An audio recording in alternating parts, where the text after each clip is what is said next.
Are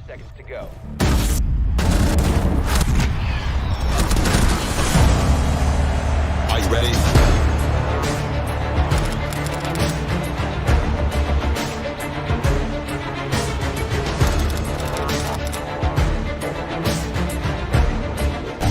A bomb has been located.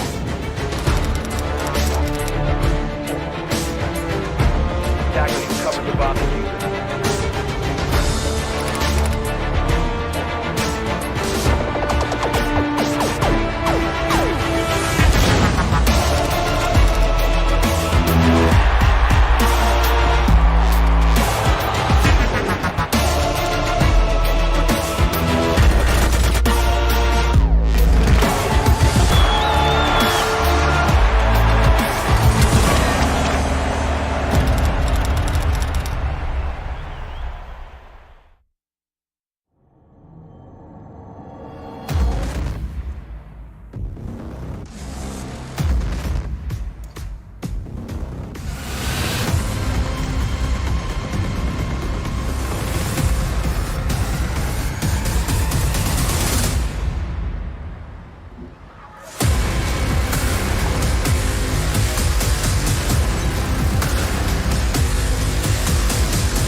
Evet hanımefendiler, beyefendiler, sevgili mahallemin gençleri hepiniz hoş geldiniz, sefalar getirdiniz. Nasılsınız, iyi misiniz, keyfiniz yerinizde mi, haliniz vaktiniz yerinizde mi? Haftanın ikinci gününden herkese selam. Bir yanda sevgili Twitch, bir yanda sevgili YouTube. Hepiniz hoş geldiniz, sefalar getirdiniz. Bu arada dünkü fantezimden uzaklarda artık tek OBS'le çift yayın denemesi yapıyordum. Biliyorsunuz ki dün yayında olanlar, YouTube'da ve Twitch'te olanlar bilir. Efendim bugün de artık fantazimi sonuçlandırdıktan sonra bugün de artık tek OBS'ten cam gibi yayın, güzel yayınlar, böyle fıstık gibi kaliteli yayınlar gelmeye devam edecek. Herkes hoş geldiler, sefalar getirdiler. Birazdan Rainbow Six upper bracket'in maçları da başlıyor olacak zaten. Ben de sizlerle birlikte hem izleyip hem de sohbet muhabbet edip elimden geldiğince de sunmaya çalışacağım. Bu arada lower third'ümü de açayım. Kendi sponsor Avrosum'un logosunu da açayım. Ubisoft da dönsün. Formalar çekildi. Gördüğünüz üzere ki e-spor maçlarında ya da böyle sunumlarda vesaire benim bu formam o içerikler için almıştım zamanında Almanya'da. Gene en yakışıklı halimle sizlerleyiz. Hoş geldiniz, sefalar getirdiniz. İyi ki varsınız. Nasılsınız, iyi misiniz bakalım. Nasılsınız, iyi misiniz bakalım. Hemen şuradan. Same scoreline, 7-3 across the board. And then Cyclops had a really easy Ki zaten duo diğer over tarafta Talon da Talon Rainbow Esports, maçı only başladı. winning Bir 4 yandan da rounds eğer over Rainbow those two maps. turnuvasını Quite a benden poor takip performance for them. ediyorsanız da Far below their unutmayın expectations. ki They were the first team that we sizlere sent home. güzel And I don't think hediyeler that CG olacak. should have Beni that same kind of izledikçe easy games today because the better lose sizler between de those and hemen Bleed şu Esports, and kadrosu those bana are, göre I'm just gonna say it, better teams than Talon they are. So it's gonna be a hard day today for these two Chat'in teams, but üstünde böyle bir Twitch gotta follow drop them. ibaresi var. Yeah, we absolutely are. I mean, the good news is that in our matchup that's happening right now in Bleed versus Los is that neither of these teams are in danger of going home. Win or lose, you're still in this tournament. that's true. Şöyle ben son Problem is ayarlarımı da that if bir you lose, then you yapayım. play CAG. Could we have a rematch? Could Bleed square off against CAG in a best of 3? Canlı yayın duyurumuzu I think a best of 1 doesn't always give us the yapalım. greatest Hemen insight şuradan into tık how a tık, team is going to perform. Yesterday, Bleed çıt were çıt. inarguably better in that best of 1 Öyle than enter yapayım, CAG. gönder Who knows yapayım, what happens when you have yayınla to go into diyeyim, a deeper map pool. onaylayayım. Bir de Los right now, YouTube obviously, I would argue the duyurumuzu most yapalım. experienced team in this group Yeah. at the moment. Ondan And they're sonracıma going up against a best of 1 against Bleed. And where are they going? onu da zaten yapmış. Burada da yayındayız. Bu arada umarım konuşamıyorum bazen, burnum tıkanıyor. So where will it be? It's like a hot Put it up, to go. put it up, put it up, put it up, put it up. Bakayım. Heh, tamam. Hemen Hemen şuradan da anketimizi de açalım. Now, there's some Bu story yayın here for Los. because they played this map Yayın, 3 beğeni hedefi. times in Brazil, won it twice, lost it Bizi de once, koyalım and YouTube the thing about Bleed is tarafına. that they played a single time in LCQ against Fury actually, who's also Correct. at this event, and they won 7-0. So while Bleed, they don't get to play the map very often, they have a 100% win rate in one game, of course, winning 7-0. Whereas Lowe's, they go there as often as possible, so it's not a Beğeni surprise to see Lowe's hedefi. try and challenge Bleed on this map. Yeah, I mean, it should be familiar territory for Yeah. both teams, though only playing it one time in the LCQ could be because the other 50. teams might not be the most Exactly. familiar with it, right? Bleed very well might want to go to this map, but if teams are banning it against you, beğendim. especially when it comes to a Pardon. singular best of one, then you're not going to be able to go to it. We're going to waste no time. We're going to spare no expense. We'll get Bir de underway with our very beğen first beğen matchup here on the yazalım. B stream. Bleed hailing from Southeast Asia. Los hailing from Brazil. And surprisingly, you Anketimizi the people have başlattık. Tamam. 76% Her in şey favor okey. of Bleed. That is not where I would have put my money. Her şey I perfect. don't know, I gotta say, watching Bleed play yesterday on console against CHE, I feel like they were a good team. They got the discipline, the setup, the crossfires, etc. looking good. And Lowe's, I think there's one very big weakness in their gameplay, and I'm curious to see if Bleed, they kind of recognize dur. that same thing. Yayın Yesterday, linkleri Lowe's geldi. up against Talon on Oregon. It was a 7-3 victory for Lowe's, but they keep crouching onto Monty. The same thing they were doing Bakalım. domestically in Neymiş Brazil, bu? where whenever things don't work for Lowe's, or just like when they want to start things off, it's always Monty, Monty, Monty, Monty, Monty, and no one seems to ban it against them. Ha, Bleed, bu da main zaten. they played Yayında Monty bu themselves arada against drop CG on falan consulate, yoktur but umarım. they have also Bakayım. tend to ban this operator domestically in their own region. Bir şey The question now söyleyeceğim. comes, Kameramı ben is it going to be a tabii diğer counterplay from OBS Bleed? Aa, They ban iyi, güzel. first. Logitech No, sistem kim? Aa, it was iyi, going to be a iyi, counter, tamam, but not the kind that we burası spoke tamam. O da about. tamam. Ram being taken off the board instead. It's going to make that base and bombs a lot easier to play. İlk maçta başlıyor. Always stay İlk more maçımızda intact. gerçi Those, they can ilk play Monty if they maçımız want to. Blade'le Of course, Los Carl's bans arasında themselves, but that's gerçekleşiyor not ama really ben normally what GT they go maçını for. izlemek They like the istiyorum Dokebi bans, they like the arkadaşlar. Fenrir bans, and this time they also like the Jackal ban. I said Lowe's played this map 3 times. It was an 8. Şunları bir kapatalım. Ay yanlış oldu, yanlış, dur bu değil.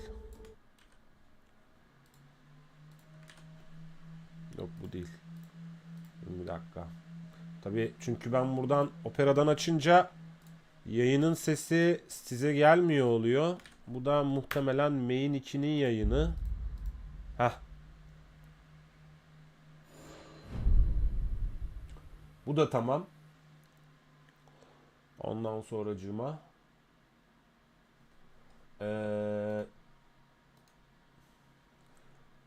karakterler seçiliyor bu arada.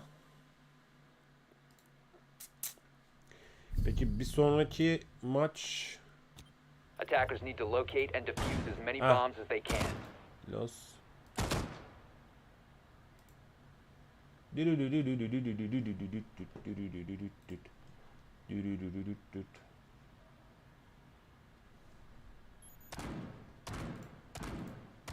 Mayor Atalanta.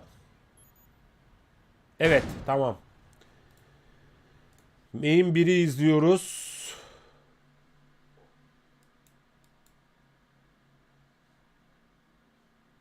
Main 2 burada kalsın. Feed'e bakalım. Muhtemelen o da budur. Ay gene yanlış şeye bastım.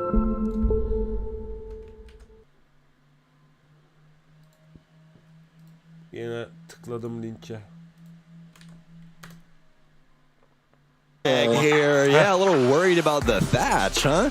I mean, in the modern day, I mean, we could touch on this, right? EMPs, they're such a broad topic now that so many people have them in their arsenal that Thatcher just really doesn't elicit a ban all that often anymore. So Crest might have something in the bag that they're really thinking about, maybe some electro claws or something like that. But we'll just have to see. There's a lot of interesting strats on Clubhouse, specifically around the garage area that you can pull off, Günlük right? mücadelesini We always think about the rafters and what you can do with walking up those garage mücadelesiyle doors. başlıyoruz.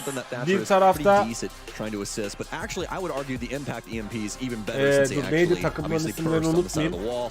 So we'll have Bir to de see şeyi de exactly what gets açayım ben banned out for buradan the wikiden. remainder of this, but Monty and Valkyrie going to be Yeah, the Monty ban is a little surprising, but or at least, you know, for what we think of, because take away the Thatcher, Hibana, very common ban on Clubhouse to take away those hatches for the basement bomb sites. So her being left up, of course, you don't have the Thatcher to make it easy to avoid those Cades, for example. Sunacağım maçın günün ilk maçı olacak. Someone up garage, or down main stairs, a lot more difficult. For the defensive bans, I don't think these are particularly surprising, aside from the fact that, you know, Valkyrie, you get the C4s from below, sure, Solus the intel from below, but Azami on the board makes CCTV a far more defensible bomb site. So what is really, you know, a fight between can we win basement, can we win gym, and if Azami's banned, all right, we'll try CCTV, maybe it doesn't work out. Now, the defense has a real Tamam, şimdi ses yeterli seviyeye inmiş olması gerekiyor. Günün ilk maçına hemen başlıyorum. Şu an sesi iyi olmuş olması gerekiyor. Hemen şuradan sunum sahnesine geçelim. Tam ekran yapayım. Günün mücadelesi Geeky ve Crest arasında geçiyor. Biliyorsunuz ki dünkü Upper Bracket'in A grubunun Upper Bracket'indeki galipler karşılaşıyor. Bu arada oynuyor mu bilmiyorum ama bakayım. Oynamıyor. Geeky tarafında, Geeky Esports'ta bu arada Türk bir oyuncumuz da var. O yüzden asabiliriz bayrakları ama şu an herhalde Suriye'si oynamıyor. Ya da yedek konumunda gibi düşünüyorum. Yedek konumundadır diye herhalde kulübede oturuyordur diye düşünüyorum. Geeky tarafında da bir Türk oyuncu olması, Rainbow'da bizi temsil etmesi muazzam bir şey. Bu arada ilk round başladı. Son 2 dakikaya giriliyor. Daha iki tarafta da kill yok. Ondan sonracığıma çok yayını alınca isim büyük geliyor. Güzel. Chat'i bu taraftan da chat'i bu taraftan oynayacağım.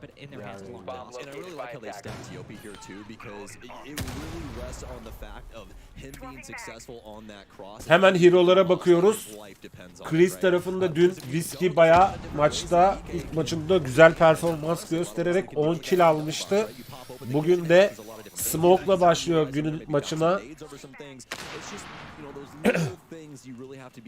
Sinoneko'dan bir Mira görüyoruz defans tarafında çünkü Chris defans yapıyor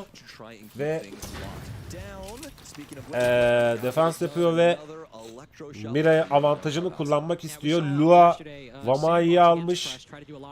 E-Clear 12'si almış. Atak tarafında olan Geeky'de de Doka'yı görüyoruz. Ace'i görüyoruz. Eş'i görüyoruz. Derken Eş öldü. İlk kill'de Chris tarafından geldi. Yani Tuyopi Eş'i öldürdü. Hibana var atakta. Finka var.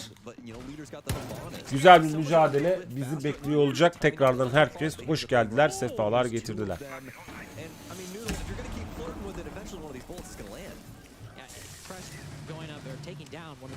Evet. Tüm bombalar kullanılıyor. Bu arada yanlış görmediysem banka haritasındayız. Lider'ın bir kill geldi Geeky tarafında. XK Lua'yı indirdi. Karşılıklı trade'ler gerçekleşiyor. Killer alınıyor. 4 vs 4 kaldı iki takımda. Kendi aralarında.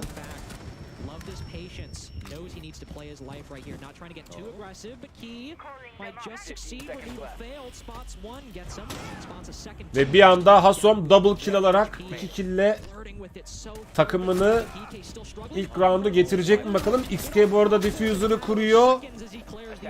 E-Clear ve Whiskey, hatta Whiskey de knock bir durumda. Bakalım 1 vs 3'te bir clutch ya da bir savunma gelecek mi diyecektim ama gelmedi. Gelemediler.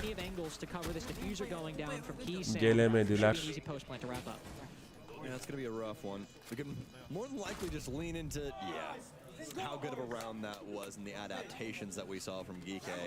I think what I really liked was their ability to keep. Evet, ilk roundu Geeky Esports alıyor. Bu arada Geeky Sports'tan da bahsedeyim. Geeky Esports MENA bölgesinin takımı bir çoğunlukla Arabistan vatandaşlarının olduğu, yani Arapların bol olduğu bir takım. Arabistan takımı yani. Arabistan takımıymış. Bugün birazcık bracket'i incelerken takımlara da baktım. does come down to just winning those fights, and it can seem chaotic, it can seem hectic, but if you have individually skilled players who can... Oh my lord. Oh, I bet he watched that and was not too happy. Umarım Very unfortunate for him. güzel bir sonuçla mücadeleyi kazanırlar. Türk oyuncunun da olması da şaşırtıcı oldu benim için. Bunu tekrar ediyorum biliyorum ama. Evet. İlk roundun galibi GK oldu dedik. İkinci round başladı. 3 dakikadan geriye doğru saymaya başladı sayaç. İki takıma bakıyorum. Oyuncu karakter değişikliklerinde ne var? GK Lion almış. Termite var. Sledge var. Öbür tarafta da bir Lua'dan Dave tercih var. Whiskey gene Onyx'le oynamaya devam ediyor. Clear'dan Smoke gelmiş. Bir de şu kızın adı neydi? Hep unutuyorum o kızın adını ben. Çapa. Bu arada YouTube'da yayın vardır umarım ya. YouTube'u da bir kontrol etmek gerekiyor.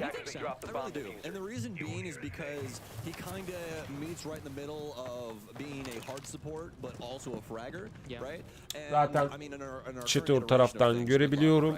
Onu da o taraftan görebiliyorum. YouTube açık kalsın. YouTube'da bir ana sayfama gideyim. Bir de yayınıma gideyim. Secondary utility in the game. So totally understand if anybody is like, Stokes, that's a little far out there, but I mean, he's just definitely one of those, operators that's so unique and just so cool to watch at the end of the day. He is, and you can see right here the interaction on these hard breaching walls. We might have forgotten because we don't see Maverick all that often, but if you just Tamam, her şey YouTube tarafında da yerli yerinde. Nema problema. Problemimiz yok.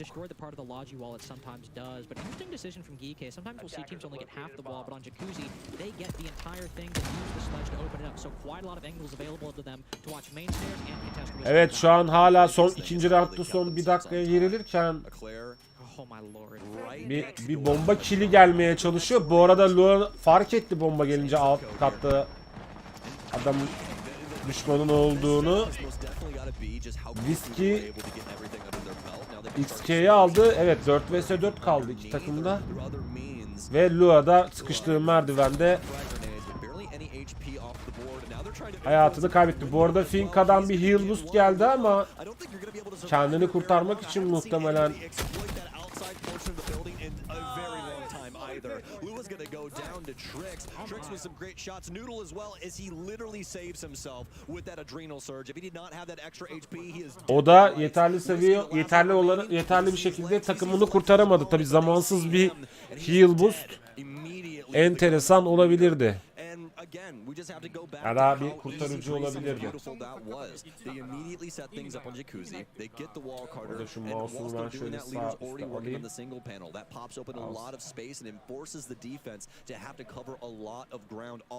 Bunu nereye koyayım? Şöyle koyayım.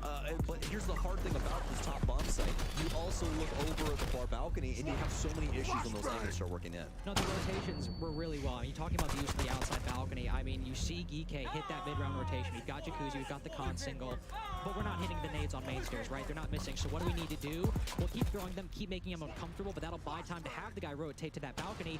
Bu arada tekrardan yeni gelenler hoş geldiler, sefalar getirdiler. Round 3'e başlayacak bir 10 saniye sonra. Atak tarafında olan GK şu an 2-0 önde ilk 2 roundu. Toplamda 3, 6, 8, 9, 10 kille takımına dağılmış bir kill sayılarıyla 2-0 önde. Öbür tarafta da birazcık işin açıkçası 2-0'lığın önde geride olmanın verdiği efektle kill 2 kill 3 kill görmüşüz Chris tarafında. Has not been bitter for Gige at all, honestly. It's been very sweet. 2-0 start here on the offensive side. Things looking beautiful. And for all intents and purposes, I mean, this might be a huge map here from Gige. This offensive side has already started to come together really well.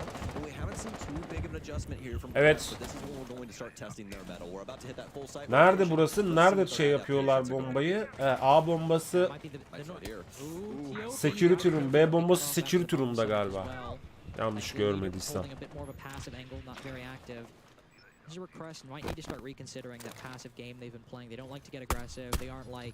Pıt Lion'dan bir pre-fire atışı, belki biri yemlenir gelir vururum diye, ama tabii ki o bu dakikalarda biraz zor hala.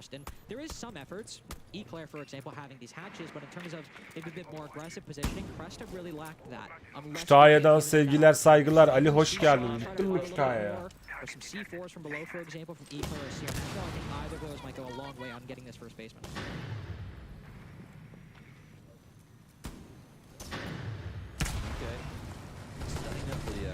Bir tatlı beyni atmaya geldim. Mobildeyim, çok kalamıyorum. Kalsan ne güzel olurdu ama çabuk gel yayınlarda kal. Evet. Her maçta olduğu gibi hatchler patlatılıyor, bombalar atılıyor, atak yapan Geek'i kill almak adına efendim arayışlarını sürdürüyorlar. Yemek odasında A bombası, B bombası da diğer odalardan birinde muhtemelen. Beni oraya kaçırma. Yani beni Kütahya'ya kaçırabilirsin. Gerçi Kütahya'da da bunun arkadaşları vardır ama.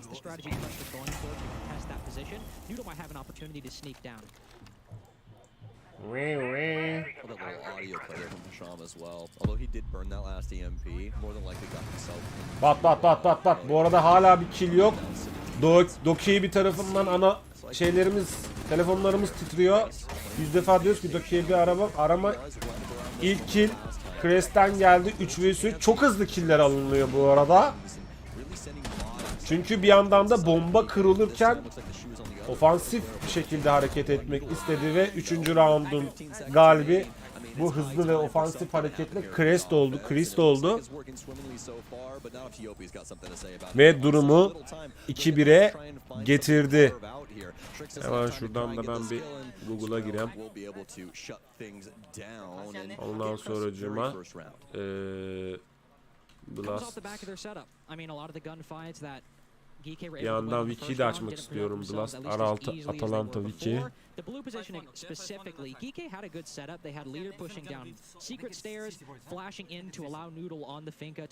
YouTube'dan bildirim geldi. Elementsimiz çalışıyor. Sevdiğiniz sözü olana bir kilim sevdiğine sözü olana bir kilim dokunurmuş. Sevdiğin sözü olan bir kilim dokunmuş. Bence o çok devrik bir cümle olmuş ya. Yeni hayat ile 3 saat kaçarız vallahi. Yani zor o biraz.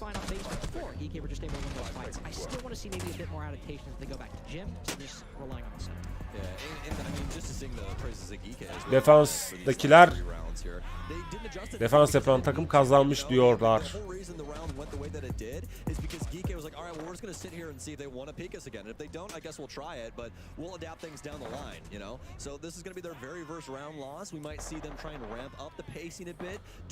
Bir de şuradan Discord'dan ben bir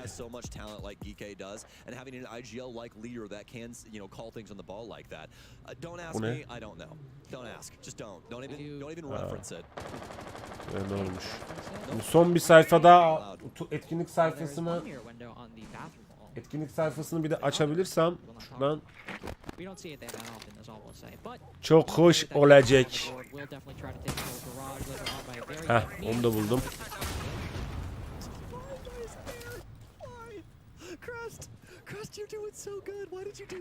Tamam, 2 maç oynanıyor. 2 maçta sonra bir sonraki maçında ne olduğunu görmüş olduk. Fatih Kısaparmak'ın kilim türküsünü ithafen söyledim. O Fatih Kısaparmak'ı ben uzun zamandır dinlemiyorum ya.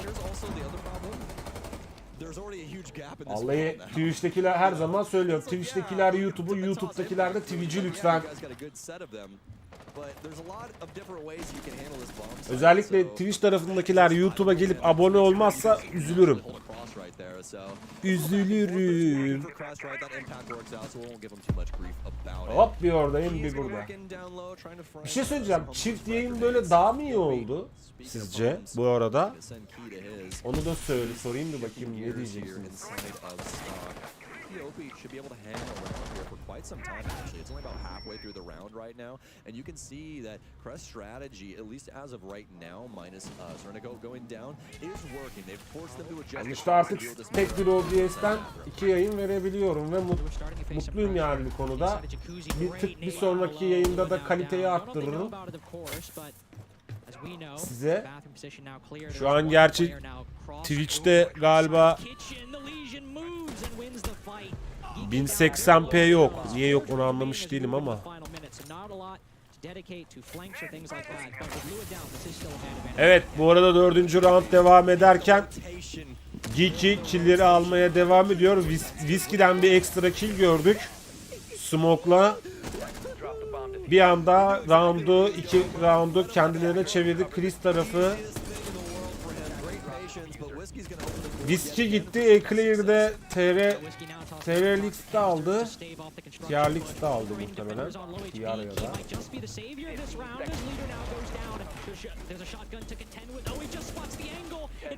Son saniye kala Geeky son killini alaraktan he also has control of cash, but not control of diffuser. Might just expose himself to the angle a little bit.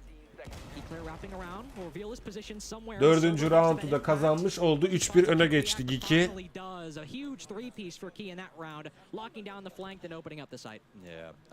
I'd like Eclair to kind of calm down a little bit in the 1v1. Yeah, just one versus one? Because you haven't heard him fake the case. You haven't heard him really do much. And also, I mean, just on top of that, he's Sledge, dude. If he does anything at all, you're gonna hear it. So, just bakıyoruz. Hasom. Sevgili Hasom. Güzel kill almış, ince kill almış. But either way, like you said, a 3-1 lead here in favor of UK as they do pick up that third round. See a nice little shot here from Hasham early. Loving his replays. We're able to get all the kills on the board now. And especially with this being Crest's first international event, you're going to expect a little bit of antsiness in those 1v1s, in those 1vx's. Laying straight. Yeah, exactly. And they're still able to coordinate and evet. And they certainly can. 5. rounda gidiyoruz. Hatch'ler kapatılıyor. Duvarlar kırılıyor. Reinforce'lar atılıyor. They got some nerves to work out. But GK, these attacks still have looked very solid so far in Clubhouse. And a 5-1-half, not at all out of the possibility. The only round they've dropped at this point is their second attack on basement. But Jim Betterman, CCTV, they've both won once at this point. And it did take Ha, CCTV. Tamam, evet. Here we go. This is about extended and extended as you can get. I mean, when's the last time we saw this in North America? We haven't been doing this for a little while. I don't see red shields all that often anymore. Yeah. Bir şey söyleyeceğim de o drone nasıl inecek o kapalı olan yerden acaba? It's a terrible strategy. It's one that actually me and my friends have used for quite some time. But the one downfall of this strat is the fact that if they are able to exploit red stairs, that entire portion of the building is completely open. Yes. So, and they're more than likely going to walk away with 2 kills. But to be fair, this is something that I kind of like from Crest. Noodle bombayla bir ekstra kill çıkardı. Whiskey'ye alt etti. Bir anda Geeky Esports avantajlı konuma geldi. Karşı rakip takımın bir kişi eksik kalmasıyla bakalım güzel atak gol getirecek mi? Very good opening pick for Geeky achieved in the first minute, and no, all the utility, all the players aside from one on this. Oo, kötü oldu bu. Wow, that's just so quick to get that two from below. TOP Hasam'ın canını bayağı indirdi. Bir arkadaşlar çaktırmayın. Kaynak işimiz vardı.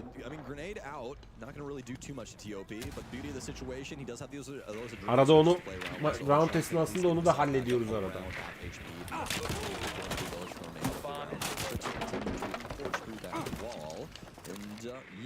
Looks like Noodle is actually going to shift on over to Strip Club here and try and move through.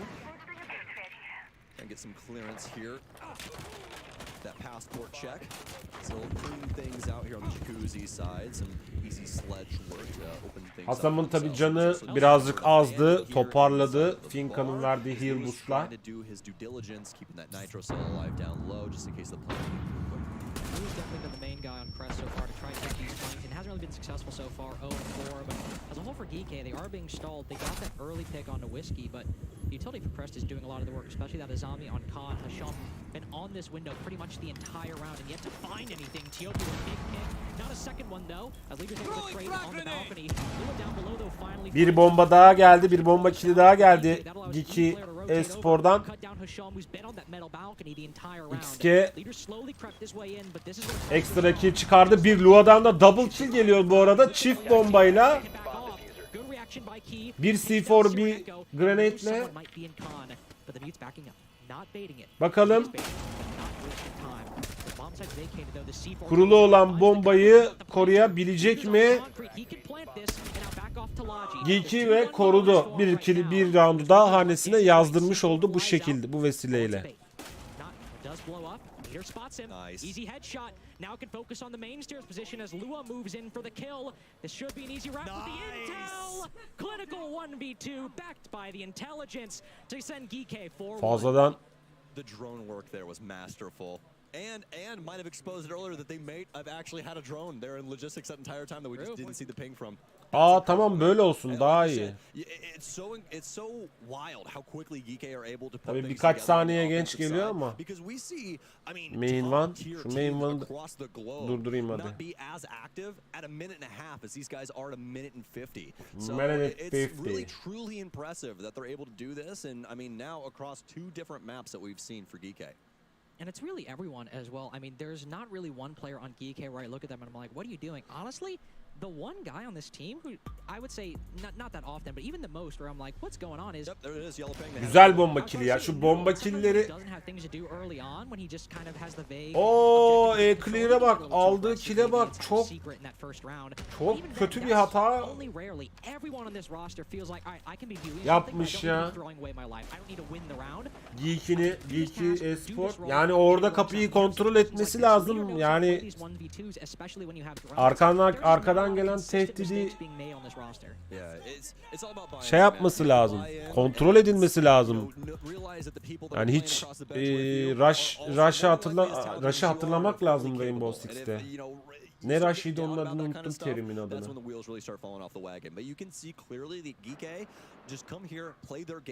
And it works out for them. And that's really what I truly want for every team. I want them to be able to show up, play their style of siege and be confident in what they're doing. Hatch'ler açıldı, kurulumlar yapıldı defans tarafında. Duvarlar reinforce'larla örüldü.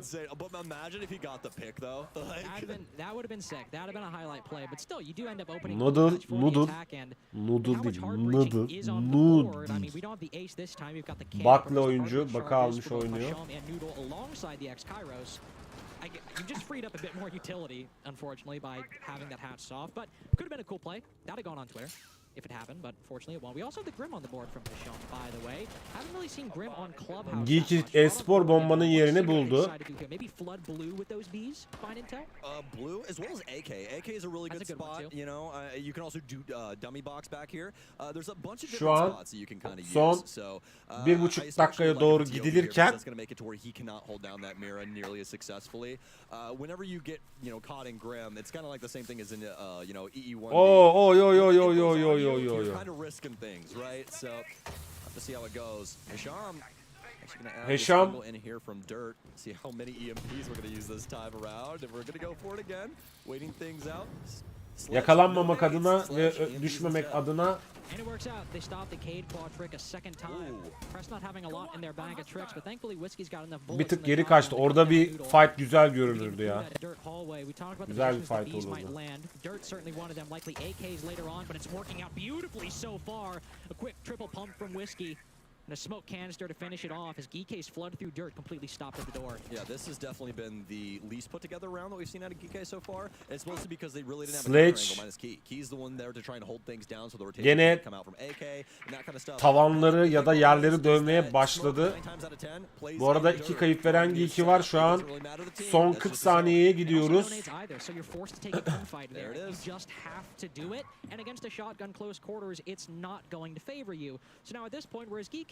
these basement rounds have definitely been closer to 50-50. They've always come down to these floods, come down to winning these gunfights. But before it was even, maybe a 5v5 or a 4v4. Ve hata gerçekleştiremiyor. Bombayı kuramıyor. Tabii amaç round'u alırken de bir yandan da bomba kurmak ama yani şu an 5 vs 1 ya da 5 vs 2 bir şey yapılamaz şu an yani.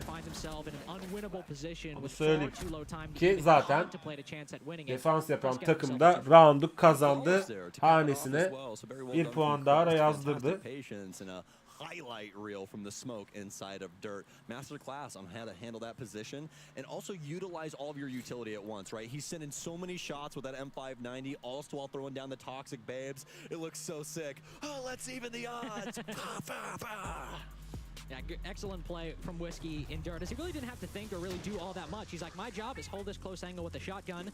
You aren't nading me. He doesn't know they don't have nades, but you aren't nading me. I'll just keep doing that. And the Grim was obviously supposed to scare him back, but once the bees didn't land at that little around the bend, he's able to play back. Ben yine tıkandım arkadaşlar. Açacağım mikrofonumu. To end that half, but still a half that overall GK won dominantly. Their basement defense or basement attacks definitely seemed, even in the round they won, definitely I would say the worst only comparatively. Whereas the gym bedrooms, the CCTVs, those were excellent from GK. And now it's time to see what they do at the side swap.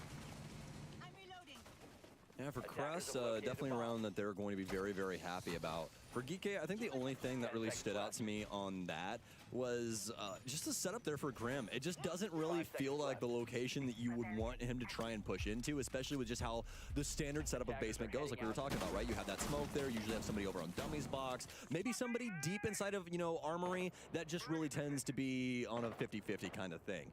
But that also means that he has to come face to face with smoke, more than likely, and it just doesn't really seem like you want that. It seems like you'd want to use those bees from like the kitchen hatch, maybe lock up the door, a wider area at least. Yeah, exactly. Just somewhere to kind of get some oversight and really use that to its fullest advantage. But, you know, Geeke obviously choosing to go.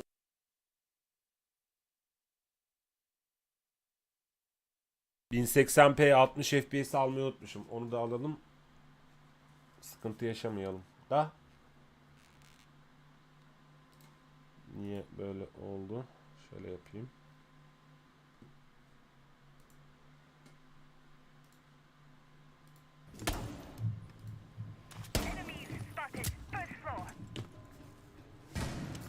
Evet, TOP merdivenden saldıracak. 7. rounddayız. Durum 4-2. GK Sports önde.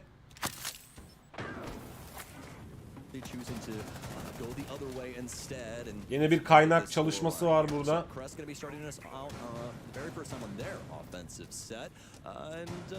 Gelmiş. Very straightforward utility lineup here. Really like him over. Donma. Niye donuyor? Dur.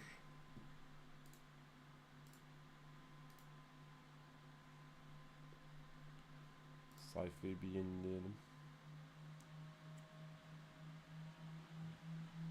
Who was on TSN? Maybe it was Merc. Maybe it was else. Merc. I know exactly what you're about to reference. They did the lines, yeah.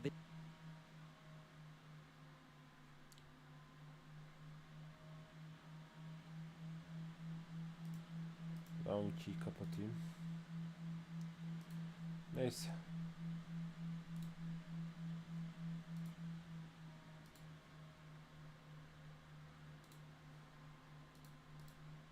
Şimdi kapat. Niye böyle oldu şimdi ya?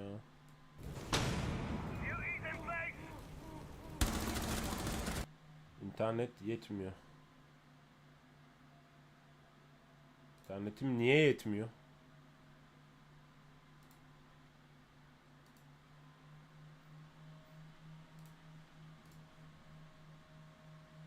Forcing Noodle into the very position he kills the Capital leader in Fort Knox inside.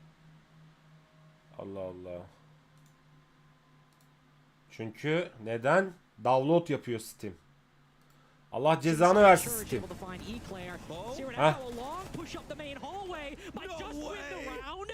Kido is stuck inside of dirt. Case might just be in the hands of the attack.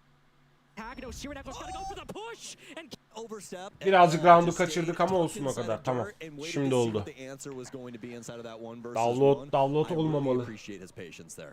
Key has just been so good on this roster, man. Yes. Yesterday, he was so good on NIP, and he has been the standout player for NIP. BK. Not necessarily in this game, like having the NIP crazy ile moments ilgili of bir that şey 1v1 right there. Actually, no. The CC round as well, that's 2 rounds for Yep. Key yesterday, and what, did he get like 3-4 huge rounds yesterday? He's been my favorite player to watch on this roster, and somebody you all should keep your eyes on. That man in the middle right there, sitting next to Noodle. That is the man of the hour. 5-2 now though for GK off the back of that 1v1. They've won basement. Ambivan var. Yeni gelenler varsa hoş geldiler. Sefalar getirdiler. Hem YouTube hem Twitch. Bu arada söylemeden de edemeyeceğim. Bu etkinliğe erişmemi sağlayan sevgili Ubisoft yetkililerine teşekkür ediyorum. İyi ki varlar. YouTube tarafı da lütfen beğenilerini eksik etmesinler.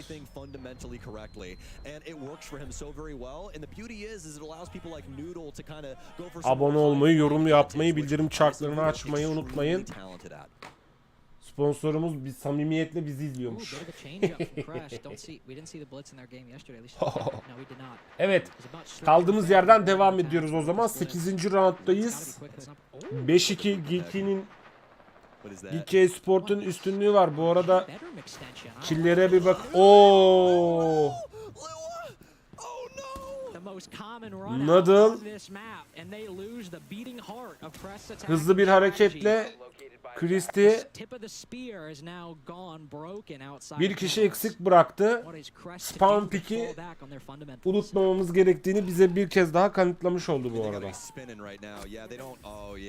They do not have the info game right now for this. This is the angle. Doing the angle. This is the angle. I never thought I would see this in a pro match. That's disgusting. What the hell is that? This is so. Coconut Bra found this angle like a long time ago. Of course he did. Long time ago. Like I've known about this for a while. I just never thought we'd see it in a pro match. But Sireneko tries to run in, tries to challenge it and backs up. But I really didn't believe we'd ever see that in a comp match, let alone. Evet, kill'lere bakacak olursak çok ciddi bir kill dağılımı var. O Whiskey'nin bir canı kaldı. Chris takımında, Chris Espor'da 6 kill, 5 kill, 7 kill, 5 kill gibi bir dağılım var. Ki baktığımız zamanda da Geeky'de de 5, 6, 5, 4 şu an en çok kill almış kill lideri GK Esports'un. XK 9 kill'de takımını taşıyor. Zaten önde olmasının verdiği avantajı da çok rahat kullanıyor şu an Geeky. Defans yaparak. At the moment by Crest as the Flores rotates over to the Logi hatch, but the damage done to Whiskey to Sireneko, it's gonna be looming over them for going into this execute. Even as they use these remaining seconds to find utility, leaders thinks about getting aggressive, but once he's spotted, backs off. Son 50 saniyeye girilirken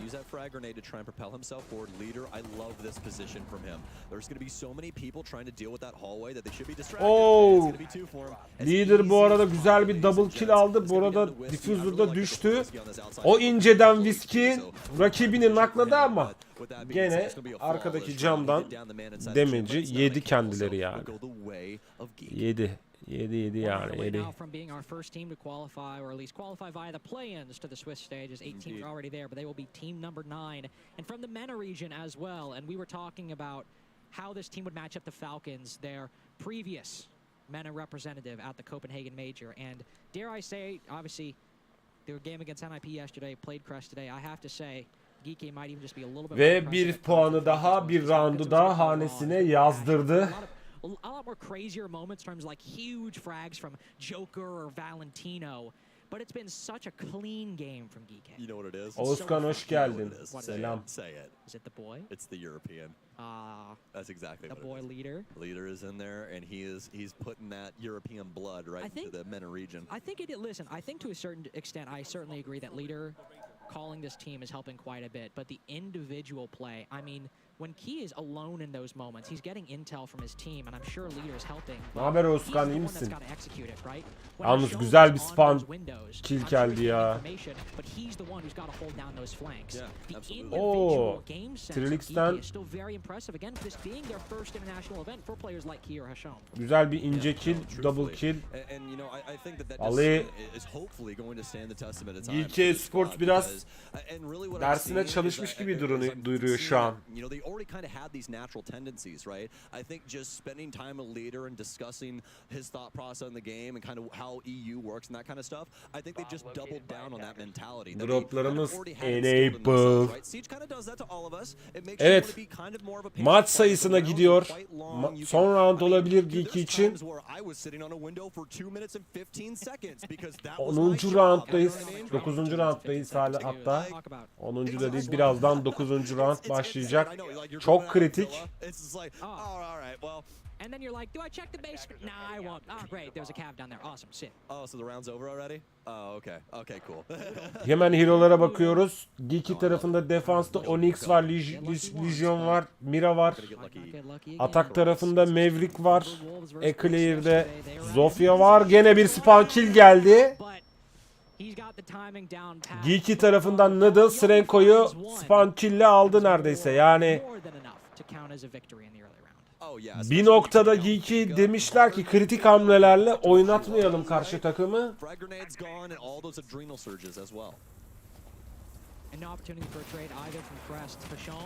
Tries to second guessed himself, but still had enough time to react with the impact. So bit of hard breaching utility wasted. Have to use a second one. And Hasham now out of Ve atak yapan takım gene dezavantajlı konuma düştü.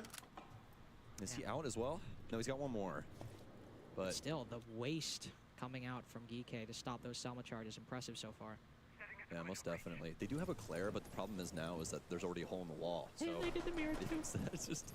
it's such a bakalım bu round'un galibi kim olacak? 1 dakika 45 saniyeden geriye sayım devam ediyor. Tiopi bir önden demiş ki ben gireyim ama tabi hali hazırda rakibini bekleyen bir Geeky var. Bu arada Hasham düştü Lua tarafından. Defans yapan Geeky Sports 4 vs 3 hala avantajlı durumda. Skorda da avantajlı. Takım sayısı olarak da avantajlı. Bakalım büyük bir ekstra bir oyun çıkmazsa Chris Gaming'den muhtemelen round'unda galibi, maçında galibi Geeky Sports olacak ve kendini play-in'sin yani upper bracket'in finaline neydi? Dur. Finali olması lazım. Yanlış hatırlamıyorsam. Bakayım. Evet. Elemelere playoff'a katılacak. İlk takım olacak. Adını yazdıracak. Bakayım. Best of 3 müydü? Best of 1 miydi bu arada? Onu da bir teyit edeyim. Oh my god. Garage just holding for the defense for so long. Finally the jump out from Tricked. Down below rotates up. Now Whiskey's got to be scared. Oh, he's concussed himself. Evet, ekstra çıkmadı. Ekstra bir oyun çıkmadı. Bir double kill veya triple kill görmedik ve Geeky ilk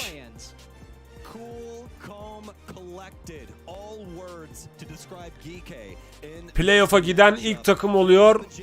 Seriously'nin de olduğu, yani yanlış söylemiyorsam tabii Seriously SRSL'ye sevgili Türk oyuncumuz bulunduğu bir takım.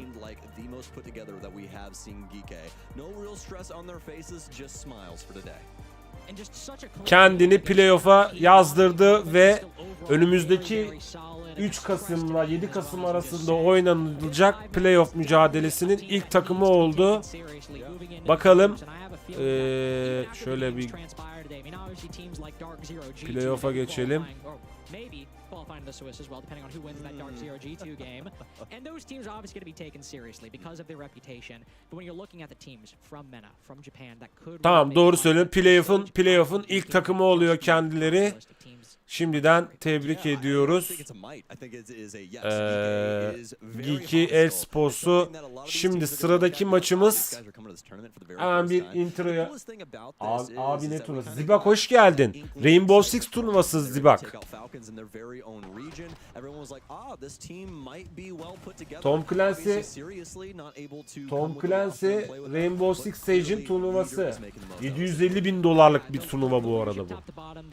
Aynı zamanda toplam $750.000 bir ödül havuzu var ve siz de beni izledikçe bu sponsorlu yayınımızı Ubisoft'un bizi kabul ettiği, etkinliğe erişmemize sağladığı Ubisoft'un büyük turnuvalarından bir tanesi. Sizler de izledikçe, eğer Twitch tarafına geldiğinizde Twitch'ten izledikçe oyun içi e-spor paketi kazanıyorsunuz. Güzel bir etkinlik oluyor yani. Hem de benim için de sponsorlu bir içerik olmuş oluyor. Şimdi ben bir yandan bir şeyle uğraşıyorum da öyle bir introyu ben bir giriyorum sizler için. Sıradaki mücadeleyi de ayarlamış oluyorum o sırada. Hemen geliyorum. Hemen geliyorum efendim. Şuradan gidiyoruz.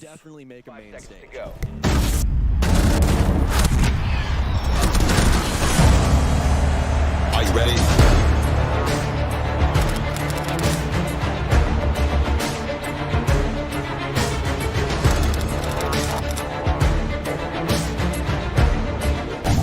A bomb has been located.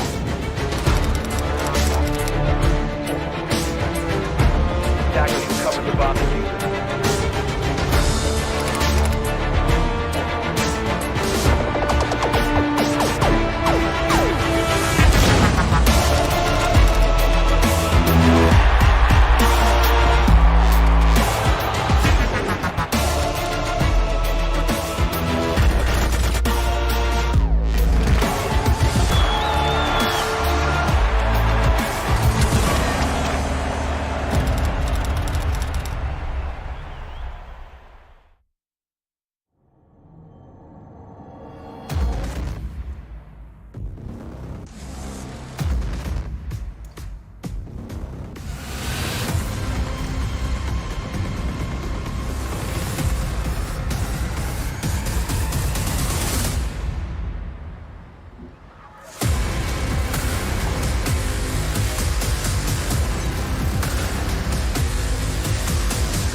Evet, tekrardan geldim. Şimdi hemen şuradan diğer mainstream'i de açalım. Bir yandan da aynı anda oynanan ikinci maç devam ediyor.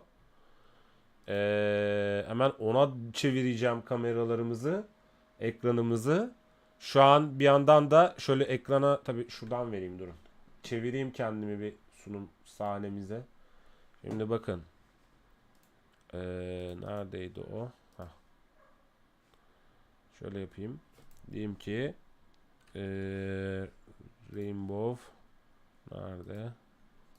Steam description.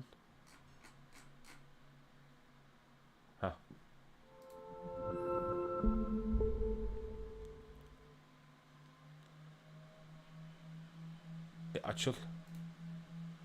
Bir yandan da şu an play'inde bir yandan da NIP NIP yanlış mı? Yok, tamam.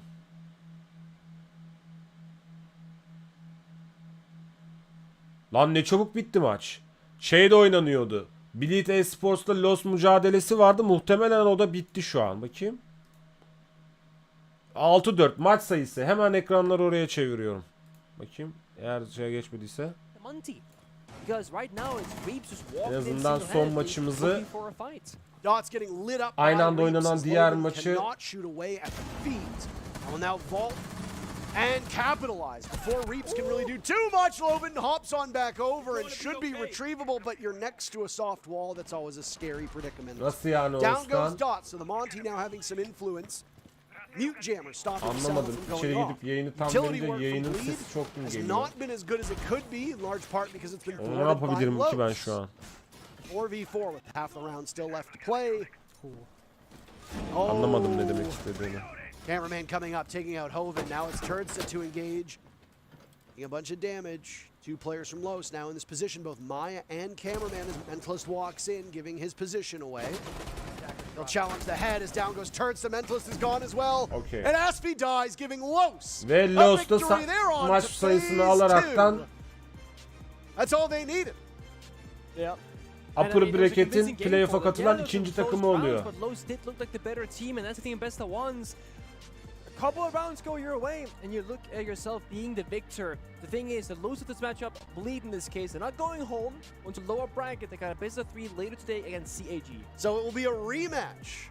Bless Esports'ta lower bracket'teki best of 3 maçına gidiyor. Best of 1. This time, Bakalım. we'll see. Is Bleed still the better team today as they were yesterday? There'll be 3 maps though. Yeah. The loser of that contest goes home. It'll be a bit disappointing for them. But Bleed's still in it. They've got some time. Yalnız to prep 19 for their best dakika of da 3 çok in fazla about değil mi an ya? hour or so. Yeah. The story though is Los coming in, surprising people, coming in through LCQ, and now moving on to phase 2. We also had a result from the previous game, but I'm not going to spoil it. So now we know 2 of the teams that will be competing in phase 2 as Geek and Crest. We're doing battle on the main stream. Yeah. If you're Bleed, there's a preparement, you gotta look at your defenses, right? Losing as many as you did on Night Lab, the defender side of map, not good enough. Evet, Los'ta ikinci takım oldu. O zaman ne oldu şimdi bracketler? Cyclops AG have an opportunity to send yet another APAC team home, this one from Southeast Asia. Bleed had the upper hand yesterday. That's only 1 map. A best of 3 is a totally different ball game. Will Bleed still be the better team? Well, they've at least had a little bit of a warm-up. They've already Diğer played maç a match. 8'de. Cyclops are going to be coming in, quote-unquote, cold. Yeah. One of those teams will go home. That's going to be on this stream in An hour hour and a half or so. hour. Bled'le hour Bliss. 45. Nope. Just like that. Today's a pretty short day as well. We got Bir sonraki maçımız Dark Zero Esports G2 Esports mücadelesi olacak. Muhtemelen onun içinde kaç bakayım bir 18 dakikamız var. I mean, the story that we're going to see, and the stats will be up on the screen in just a moment here. The story that is going to be talked about, that was discussed yesterday and now also will be talked about today, is Maya's ability as a player. Not just in the role that Maya Muhtemelen plays, diğer but the kill turnuvada department. maçta Maya bitti. has Son been muhabbet simply sohbet phenomenal bitince de through the 2 maps that Los have diğer played. maç Now, için beklemeye admittedly a geçeceğiz small ki sample zaten size. Yeah, but still. I mean, even domestically, Maya was a killing machine, and you said that Maya was like 10-3, then 10-5, so he went multiple rounds without getting a single kill, and he still finishes 13-6 with 3 kills with the second gunner of Lopin. And the one thing that I will point out on Los's side is Cameraman. Cameraman got dogged on really hard in stage 2. O da best for of just 1 not olacak. being up to Hemen snuff with peş the rest of the peşe team. Multiple games where Cameraman would struggle to get a first kill or would go an entire game without a kill at all. This time, İzleriz not just diğer showing up, maçları da. playing that support/flex role as Cameraman did. Peki bir not şey being the söyleyeceğim. first point of Formatı entry, surviving long enough to make an impact with utility on both attack and on defense, but then going positive. An 8-5 scoreline for Cameraman these days is very good. Yeah. So that'll obviously buoy the success and buoy the chances of Los. It's good to see a team effort. It is, and I mean, you said people in Harlem, you and I were in Harlem, right? Because we're the ones who cast him back in Brazil. So yeah, every team doing better, and izledik. Timberlake Space Station. This is our schedule on this stream. Coming up next is Bliss and SSG. Both teams prevailed yesterday. One of them will move on to phase 2. The other will go down to the lower bracket and face potential elimination. Who will it be? We'll find out. Main There's B'de a break ready for you. We'll be back in just a couple minutes.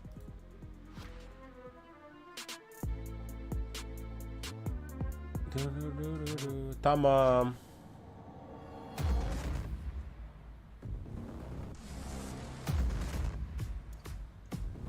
Evet. Hatta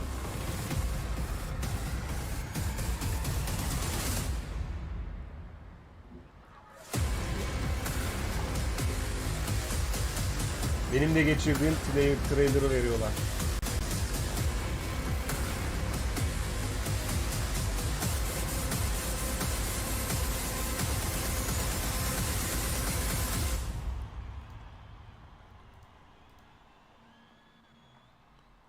Seymour. Gördüğünüz üzere. Tamam. Şimdi sohbet sahnesine geri dönüyorum. Aşağıda bu kalsın.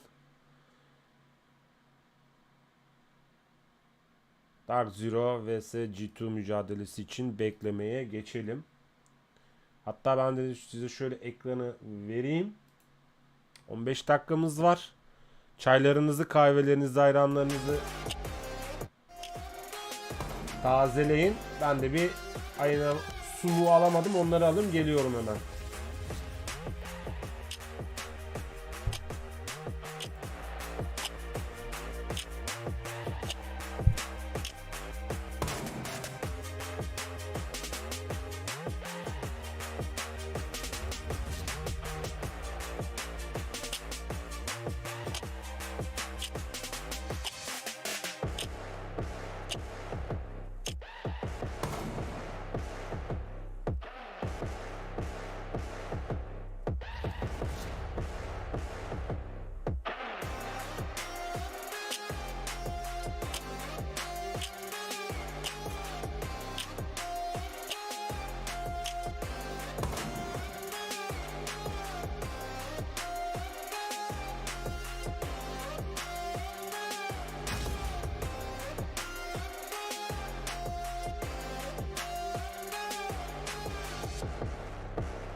Being treated differently always kind of has just trying to remain myself, know my values, and just kind of grow up through all of it. If I just wanted to make money and run a business, there's probably 1,000 other businesses I could do besides esports. I want MAE to be one of the most successful and dominant esports organizations in the world. So I'm making those sacrifices. My first team offer was a very big moment for me, as I'd say it essentially changed my life. When the manager Golden reached out for a coaching position, I thought, why not? What could hurt? I think this is probably the best team OS has produced, and we have the best players in the region right now, so I think this is the best chance we have of making it to the end. It's finally happened! We're Australia's best, and we want to compete with the best.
if we talk about M80, obviously in the most recent WrestleMania, they picked up Iconic and then bring Sploit over.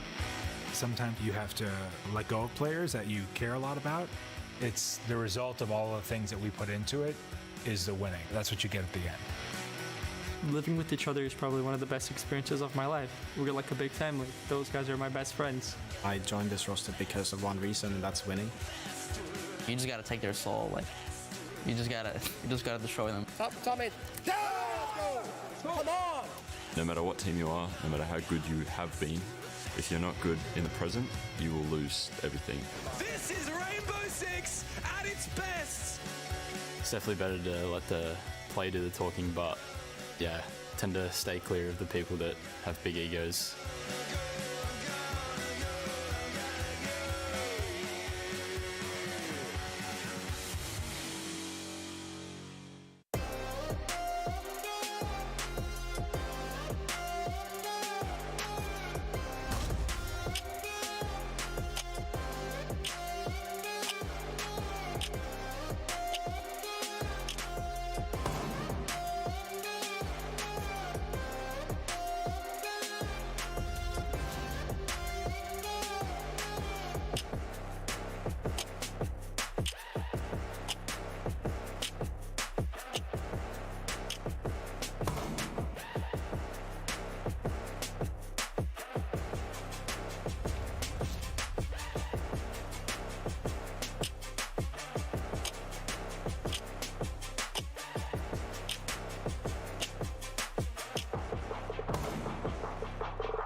I'm known a lot for like speaking my mouth.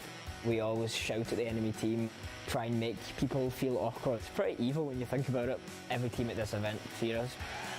Tactics of their own to get into other people's heads, saying that they fear them, making people know that they're still strong and ready to win another event.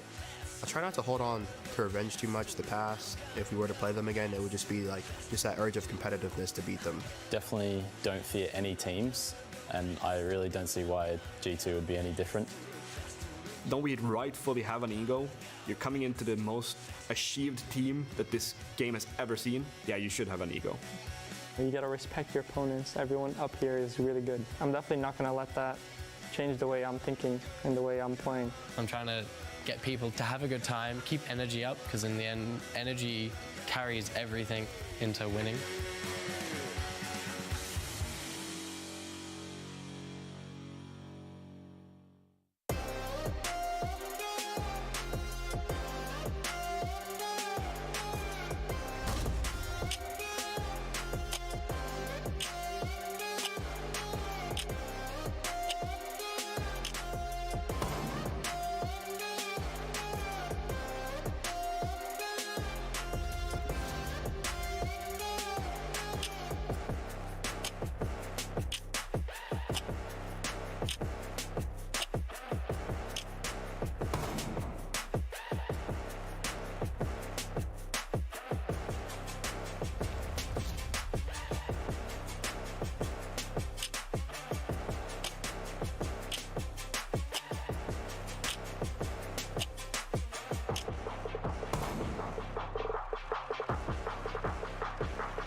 This is my first international event, and it's my first time being outside of Australia, purely because of Siege.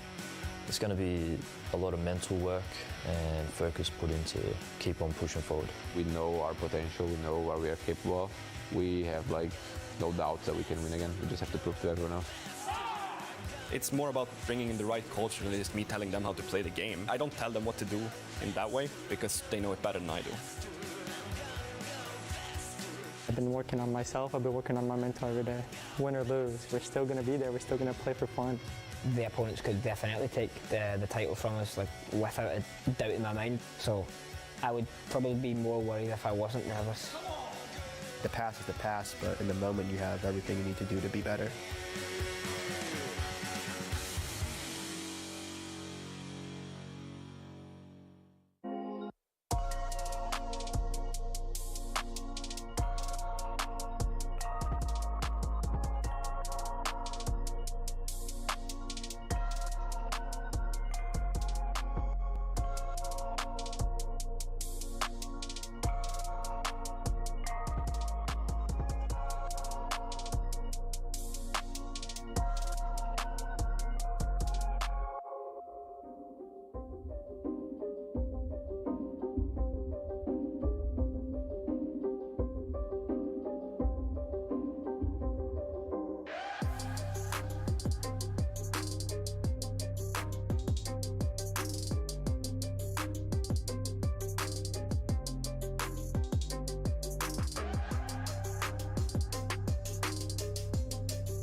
Welcome back to the Atlanta Major, and this is a game I think everyone has been dying to see take place. It is G2 coming up against Dark Zero this early in the competition. Tim, we remarked on this yesterday a little bit and said it feels strange to have two juggernauts, two super prestigious organizations in the esports scene coming up against each other in the play-in. Tekrardan herkese selamlar. Yeni mücadelemiz birazdan başlayacak. Ben de sizlerle birlikte. Mücadeleye ortak olacağım, izleyeceğim.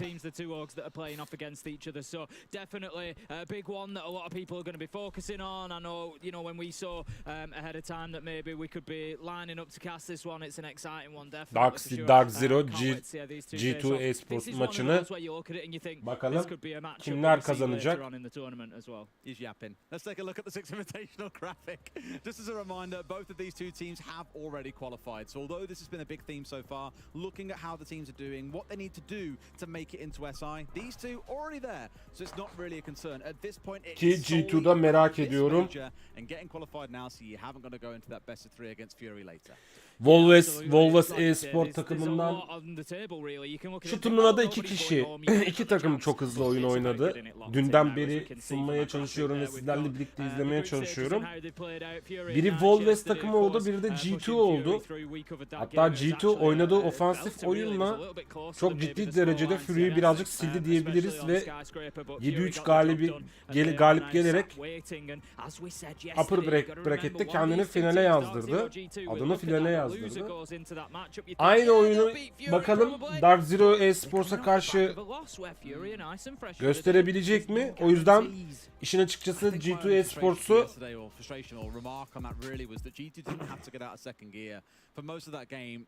merak ediyorum. Hani bu maçta tutacağım taraf G2 olacak. Bir galibiyet gelirse Miko olur yani.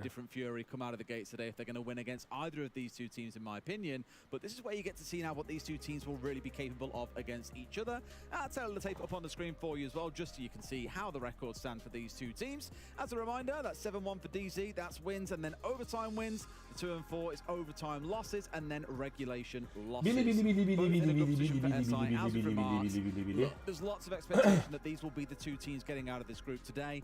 The real question then comes, how far can they go? Because Biz last time hangi we were on streamdeyiz? American soil for A'dayız a değil mi? major, Diğerini de B'yi Dark Zero won it in de Charlotte. B'yi de bari G2, they won SI earlier telefondan this year. açayım A lot da. of history in the last 12 months or so for both teams, but they've got to start right at the bottom here in play-ins and work all the way through.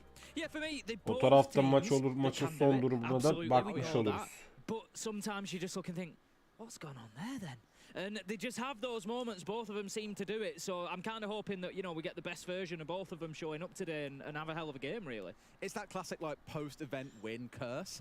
I don't think any team has escaped. You think about, like, TSM, SI, SSG, Oregon haritasına gidiyoruz. everything seems to go downhill after winning, so the lesson is don't win. You know, Rogue are another great example. Team 1 were a great example. I'll still take the win, I think.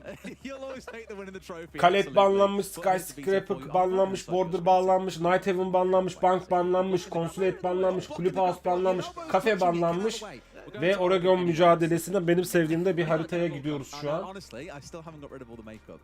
I got in the shower yesterday and it was just a flood of red. It was hilarious. But Oregon's one we're going to. Me and Fresh were talking about this a bit earlier. What map we expected to go to. Oregon. Bakalım savunan kim olacak? Atak yapan hangi takım olacak? Bence atak yapan takım G2 olur. İlk 5 round'da en azından. G2'yu atakta izleyebiliriz. You know, I'll say the same as I said yesterday. I don't mind Oregon. I quite enjoy it when you've got two big teams coming together because it just, for me, it takes the map question. Fundamentals, I think. It just takes the map question out of it. You just sort of come down to who's the better team, who's going to turn up and play the better game on the day because it's not like one of those that I expect, you know, a team to be, you know, Night Haven's their pick or, you know, Bank is their pick. Oregon, I'd expect them both to be doing well on. So yeah, I think it's a good map for this one. I'm looking forward to the map. Completely agree. And for me, away from the actual siege itself, what I'm super excited about is two of the noisiest buggers that we have got in Siege. You've got Alamau and you've got Canadian playing in the same matchup. For those who didn't see the clip yesterday of Troy, I'm pretty sure everybody saw it. I'm hoping you saw it. If you didn't, it's all over Twitter. Please do go and check it out. But game is pretty much ready, so we should be able to get into it in just a couple of seconds. Again, Tim, this one for me is a big one. It's Evet. a real good preview of what might come later in the tournament. Oyuncular Real titans of the Siege scene coming together. serverda yerini aldılar. Yavaş yavaş da pikler yapılıyor. Bu arada G2'ya çok ciddi bir oy kullanılmış. %67 ile galip gelir diyorlar sevgili Rainbow severler, izleyiciler.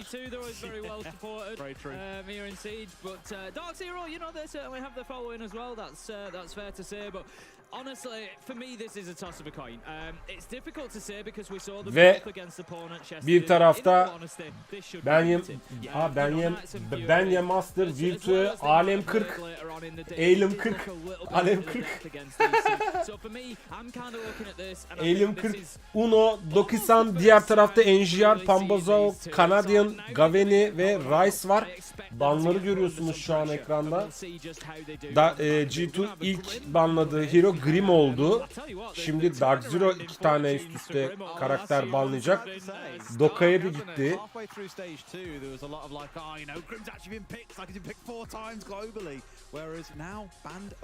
Şimdi Dark Zero bir tane daha ban yapacak. Bakalım hangi hero'yu banlayacaklar, karakteri banlayacaklar.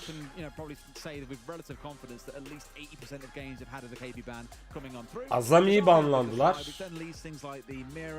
Ve son olarak G2'da bir ban daha yapacak. Bu arada tercihim yanlış ters çıktı. G2 de savunan taraf olacak. Dark Zero atak tarafında olacak ve son banlanan hero da Cade oldu ve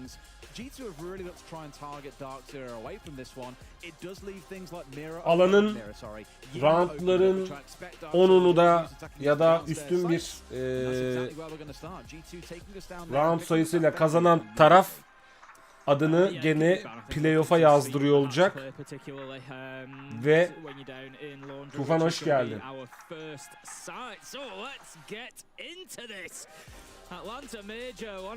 Eyvallah Tufancığım, nasılsın, iyi misin? Hoş geldin. Adını gene playoff'a yazdıran takım olacak. Bakalım takımlar neler yapacak. Evet, hemen bakıyoruz. G2 tarafında defans pozisyonunda kimler var? Smoke alınmış. Jäger alınmış. Öbür tarafta Dark Zero takımında da Ashe var. Montaigne var ki bu haritada Montaigne çok iş yapıyor. Capitao var. Varoğlu var, bakalım. Hatch'ler patlatıldı, reinforce'lar kuruldu, drone'lar içeriye giriyor ve bakalım bombanın A ve B bombasının yerini bulabilecek mi Dark Zero takımı?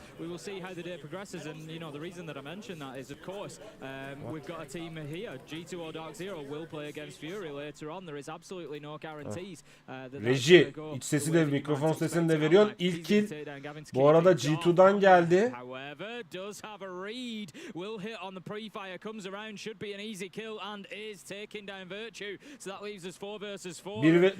Bir trade'de 4 vs 4 kaldı. Teşekkür ediyorum Tufan. İyiyim. Sizler için burada Rainbow'un Blast Rainbow Six Mayor Atalanta turnuvasını elimden geldiğince izleyip sunmaya çalışıyorum sizlerle birlikte. Sen iyisin, keyfin, halin, vaktin yerinde.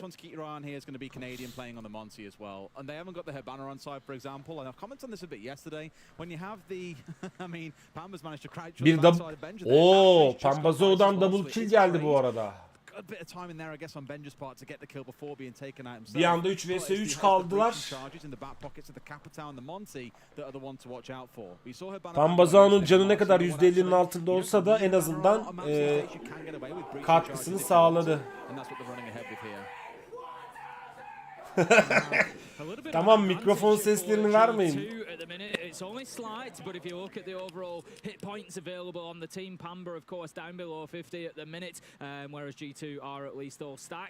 Sevgili reji, mikrofon seslerini veriyorsunuz. Yalnız mikrofon sesini veriyorsunuz.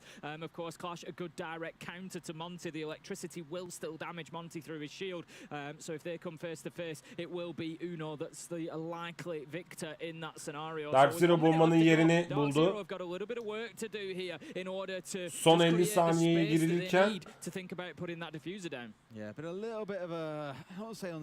yaşayan bir Montaigne var.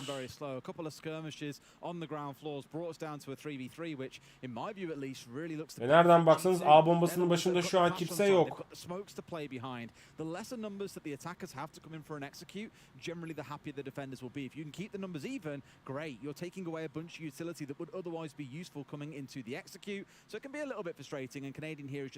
Monte iki kalkanlı birbirine karşı. Bu arada triple geldi Pambazov'dan. O canla bir kill daha aldı ve şu an Dark Zero ilk roundu kazandı. Ama silah sesi gelmiyor kardeş. Eyvallah Tufan'cığım, tekrardan hoş geldin.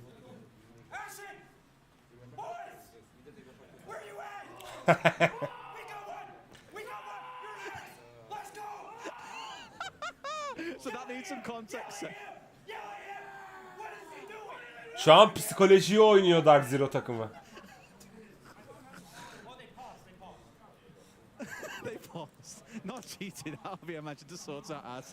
Sen dansalar yeri ya. Tactical timeout geldi. Bu arada bir şey söyleyeceğim ben. Stream. So to give context, the teams aren't sat across from each other, so i.e. Dark Zero aren't facing G2. G2 are behind the wall that you can see, I think, on the left-hand side of, here you go, right here, on the left-hand side of Dark Zero themselves. Across from them is a team playing on the other stream. So what you had there was Troy basically saying, we got one, how are you guys doing? Let's go! So what I'd just love to see is the teams cheering for each other across their games. I mean, let's go! This side of the divide is better. Yeah, Uno drops his shield there at the end of the round. Eğer gene silah sesleri gelmezse yok yani bu kadar gazdan sonra asabilme ihtimali var kendine ama İlk round'da almanın verdiği enerji patlaması bu arada. Yeah, Uno there, you know, I'm Yani not too sure about that. Drops his shield towards the end. I'm guessing had maybe run out of charge. Electricity had been zapping Canadian a bit and sort of keeping him at bay. güzel bir mücadele oluyor. Dünden beri tabii in highway who can challenge the second coming through. Sunuyorum bu takımların maçlarını, izliyoruz beraber. He sort of plays into Dark Zero a little bit because ultimately the defense are looking to play the clock. En enerjik geçen maçlardan takım, yani maçları en enerjik geçen takımlardan 2 tanesi oynuyor. I get that Uno probably didn't want to find himself in a 1v2 behind a shield on the clash. It's a difficult call, but I think, you know, by dropping the shield and losing that gunfight, that pretty much then seals the deal for the rest of the round. But Dark Zero doing well despite. Bakalım ilk roundda kill almış mı bonus kafalı? Bonus kafalı dediğin hangisi bir göreyim tam ekranda?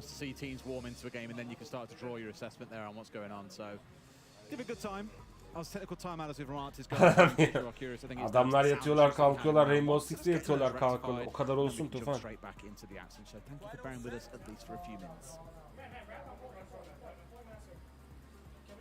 Should be pretty quiet at the minute, given that it's a tech timeout, so the players aren't allowed to speak. The voices. Ha bunu diyorsun. Bunun nickini neydi acaba? Bu mu diye sağdaki o olamaz. Bonus kafa değil, diğeri bonus kafa.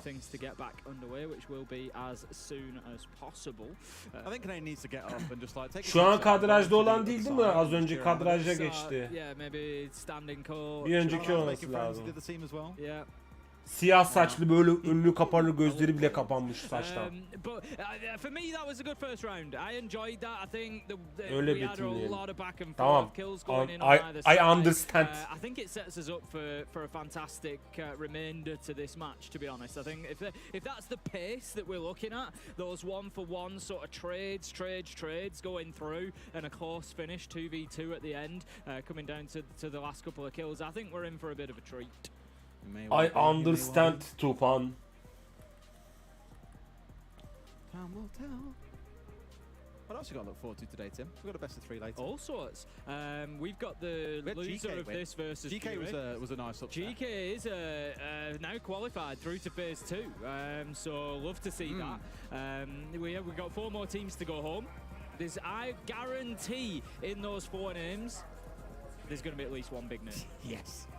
I mean, it feels that it's going that way. There will be at least one big name. NIP, SSG, mola alındı. Teknik bir mola alındı şu an. Are all teams that could be in that mix, and I've probably missed others, but they are all teams that could be in that situation.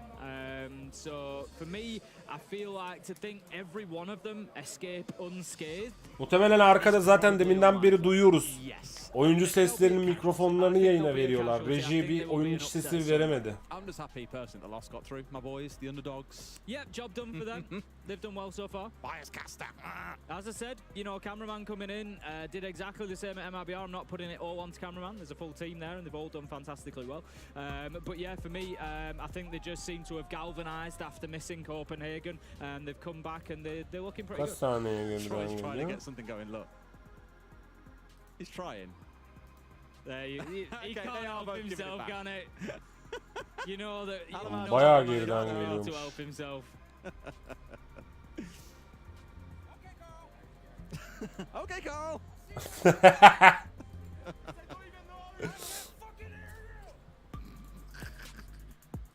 We knew. We woke up this morning saying how good this one was. You just knew it. As soon as the matchup was there, I was like, oh man, you got 2 of the biggest shit talkers just ready to go head to head.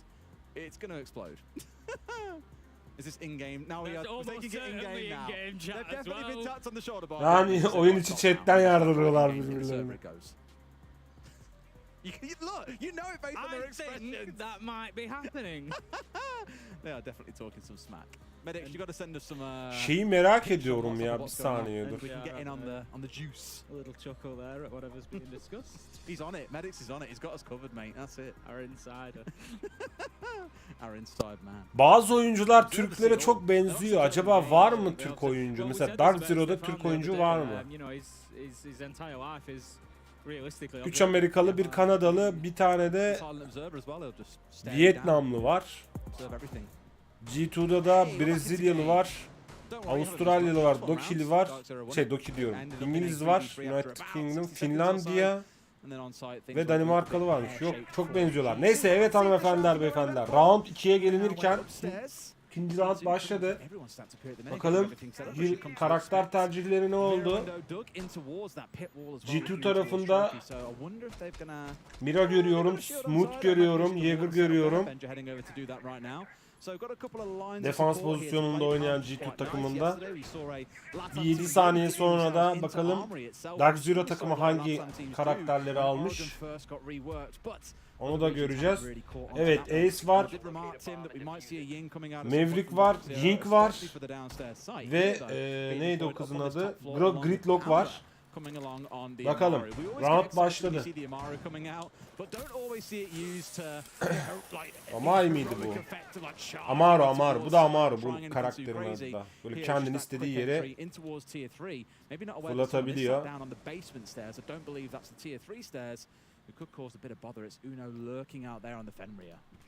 Yeah, could do. Gonna have to work their way down those stairs, of course. I mean, İlk kill Dark Zero'dan geliyor. Doki-san aldı. Ve bir anda Dark Zero sayı üstünlüğünden avantajı eline aldı. Pamba's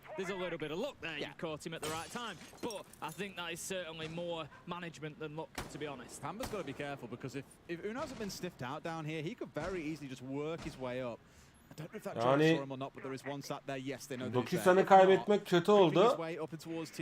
Çünkü inanılmaz bir hani bombalarıdır, smoke'larıdır, şunlarıdır, flashları falan kesiyordu. Yeteneğiyle, karakterinin yeteneğiyle. Drone geldi şu anda Rice'tan. Bakalım kaynak makinesini çıkaracak mı Maverick?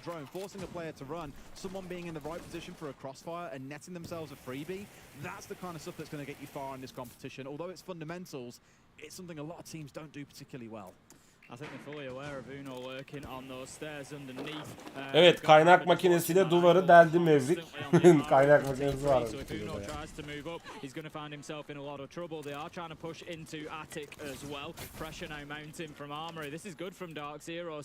Alemden bir C4 hamlesi gelecek mi?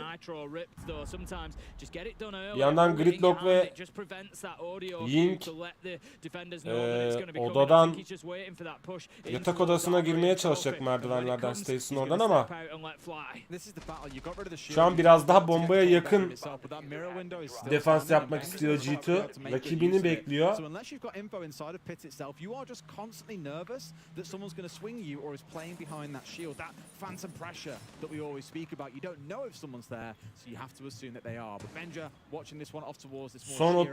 Bu round'un son 30 saniyesine girilirken daha garanti oynamaya çalışan bir G2 görüyoruz. Ying flashları geldi tabi. Bu arada Dark Zero bombanın yerini buldu ve trade'ler gerçekleşti. İki oyuncusunu daha kaybetti. G2 2 vs 2 kaldı. Bu arada Mira %60 canla kill çıkarabilecek mi? Maverick de yani Rice bombayı kuruyor ve o kururken de Pambazao takım arkadaşını koruyor ve ikinci roundu da bu vesileyle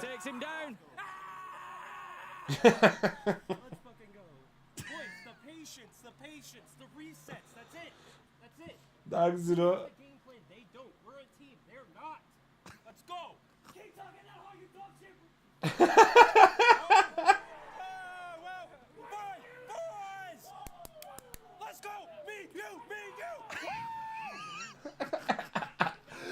Namdara hoş geldin.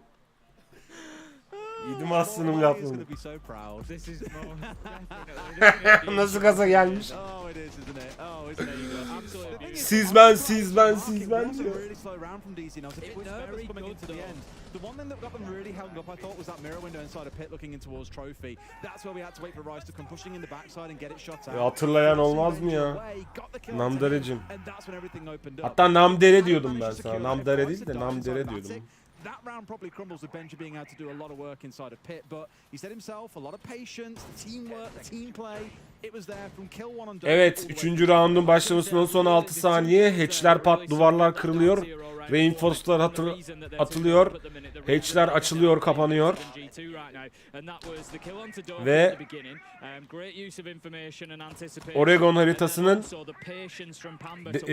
Bodrum katında çamaşırhanedeki bombaları, A ve B bombasını koruyacak G2. Tabii ki avantaj 2 farkla Dark Zero'da. Daha oyunun, yani maçın başındayız.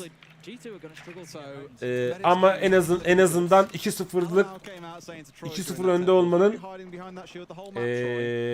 mutluluğu umarım gördüğünüz üzere Dark Zero takım oyuncuların suratına yansıyor. Hatta gaza falan da geliyorlar yani.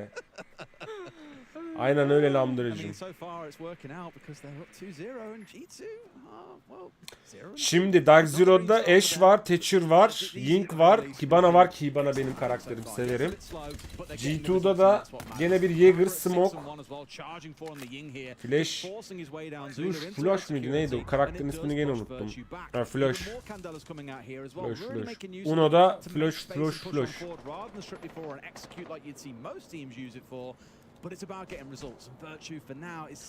Türk burada olmaz çünkü olsa oyunu kupayı bırakır. Ama eğleniyorlar şimdi Tufan ya. A little bit slower version of Laundry this time. Last time around by 30 seconds we had kills going in on both sides. But they have definitely had to move a little bit slower. Look at the timing though. I love that. Evet. Just sending that Candela in G2 ready to be aggressive. yalnız çamaşırhanede ve hala üst katta Dark Zero takımı ve Benya Master çok kötü yerde yakalandı yani. En azından karşılıklı kill alsalardı güzel olurdu.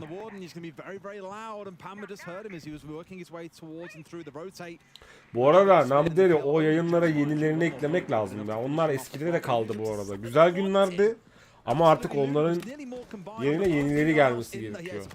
Bak Rainbow var, Apex oynuyoruz. Şu an nereden baksanız iki takım 4 vs 4 kalacaklar çünkü Pambazao bir mermiyi böyle üfürseler koltuk altından ölecek direkt. O yüzden ben o tarz canı az olan oyuncuları hiç yokmuş sayıyor, yokmuşçasına anlatıyorum. Şu an G2 bombalara olabildiğince yakın default'ta defans yapmaya çalışıyor ki 2 kill geldi. Dokisan'dan bir double kill geldi ve G2 ikinci roundun ardından bir roundu hanesine galip gelerek 3. roundu da hanesine yazdırdı. Tabi hala her şey ortada. G2 defans yaptığı için çok büyük bir pres göremiyoruz ama defans tarafında da bir spam pick yapalım, şunu yapalım, bunu yapalım da görmedik. Bakalım G2'nun bu 2 kaybettiği rounda tepkisi ne olacak 4. rounda gidilirken.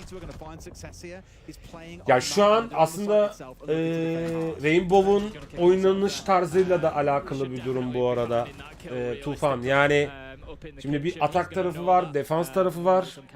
Ondan sonracığıma oradaki oynadığın oyun, defans tarafında da atak tarafında da oynadığın oyun çok önemli. Yani Dark Zero kötü bir takım değil. Şu an playoff'a giden yolda B grubunun finalini izliyoruz.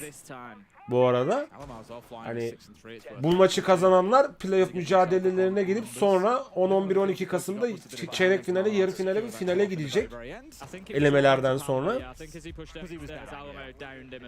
O yüzden hani şu an A grubunun ya B grubunun olması lazım.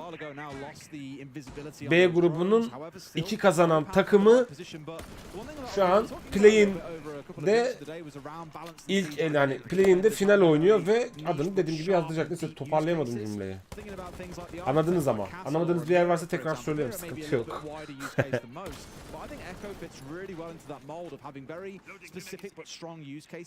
Biraz da şöyle bir durum var. Rainbow Six'te ekstra oynanılan kalıp oyundan hariç, taktiksel oyundan hariç bir de ekstra oyun performansları var. Onları çıkarmak çok önemli. Onları çıkardığın zaman aslında hani ne kadar iyi ya da ne kadar kötü takım olduğunu ortaya çıkarıyor. Atıyorum mesela biri bir triple kill almazsa maç çoğu zaman kafa kafaya gidebilir yani.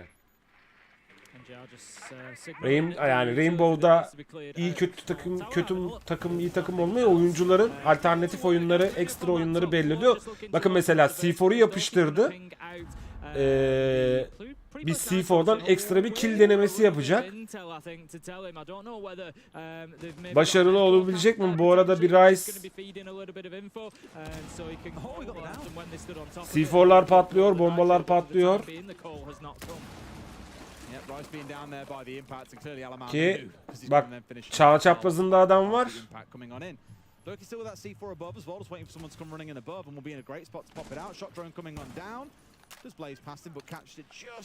Ama görüş açısında değil. İşte alt kattaki adamı öldürmek ya da bak düştü mesela. Alem gitti. 4 vs 4 kaldılar. Şu an son bir dakikaya girilirken Alem yaşamıyor. Rice yaşamıyor. G2'dan bir kill daha geldi. Kanadyan yani Ace karakterini oynayan Kanadyan'ı kaybettik. Ace gösteriyordu az önce, neyse. Mesela Gaveni'den triple geldi. Bir anda 3 vs 2 kalındı. Beğenmaster Gaveni aldı. Ekstra performans gösteren Gaveni'yi double kill'le triple kill'le. Şu an 2 vs 1 kaldı. G2 tarafı bakalım ya defans Benyamaster koruyacak bombaları ya da yani bir sağlam defans bekliyor. Clutch or kick Benyamaster. Clutch or kick adamın orada olduğunu biliyor ama doğru yere ayım açamadı. Şu an mesela kararsızlığın kurbanı oldu diyebiliriz bu arada yani bana göre. Benim oyun şeyime göre.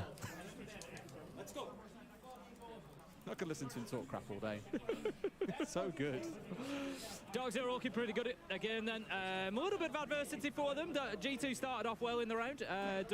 Hani kararsızlıktan dolayı belki de clutch atabilirken şu an kick yedi. Let's go! Wow. Yine mi gaza gel?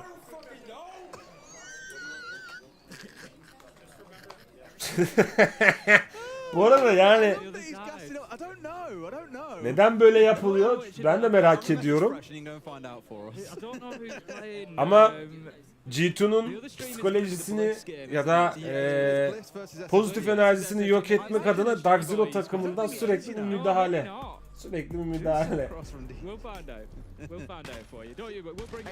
Mesela bu ekstra bir kill mesela Alem'in aldığı kill.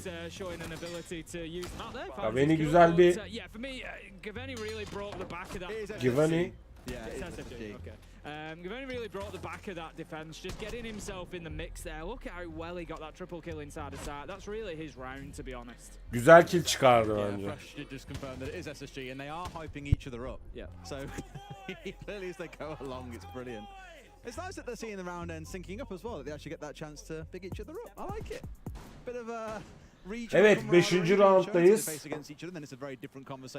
Miras, Smoke, Jäger, Lucian muydu? Gene unuttum nasıl okunduğunu. Şu yukarıda trap işareti olan turuncu karakter Lucian. Legion mıydı? Legion galiba. Legion diyordum ben.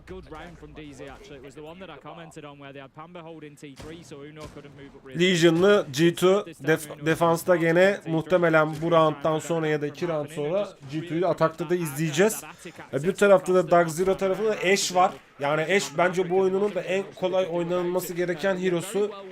hızıyla, bombalarıyla bir anda ortalığı karıştırabiliyor.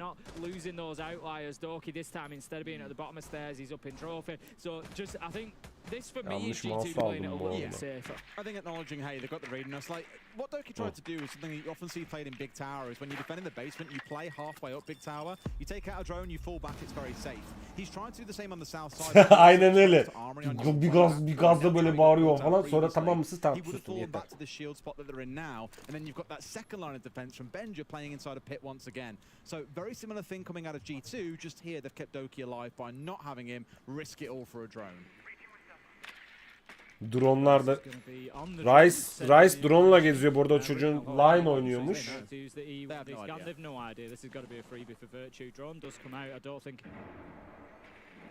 Muhtemelen takımında kaptanı odur. Oo! Virtu'ya, yani Virtu şu an Rice'a büyük bir cevap verdi ve sadece 3 mermi ya, 3 mermi.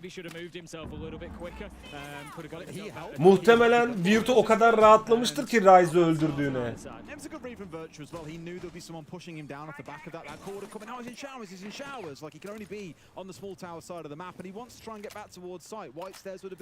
Karşılıklı birer kayıp var. İki takımda da.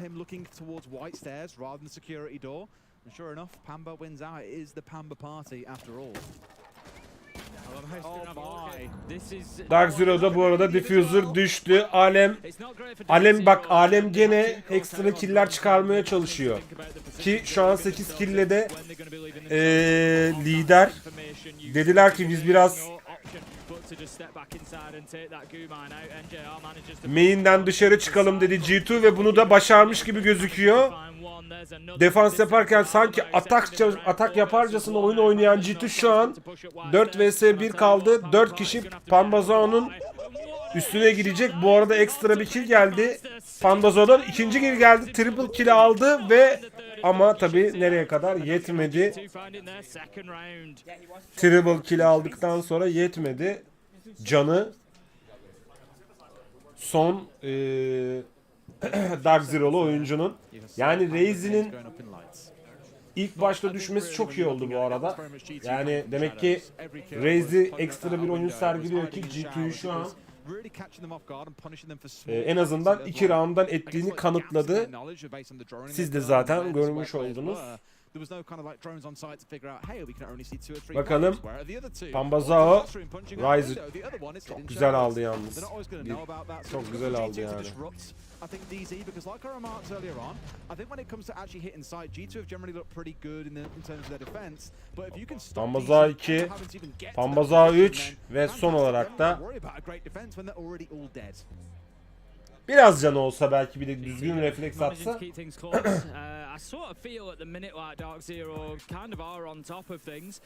Son kill almak içten bile değildi. Evet, 6. roundda gidiyoruz.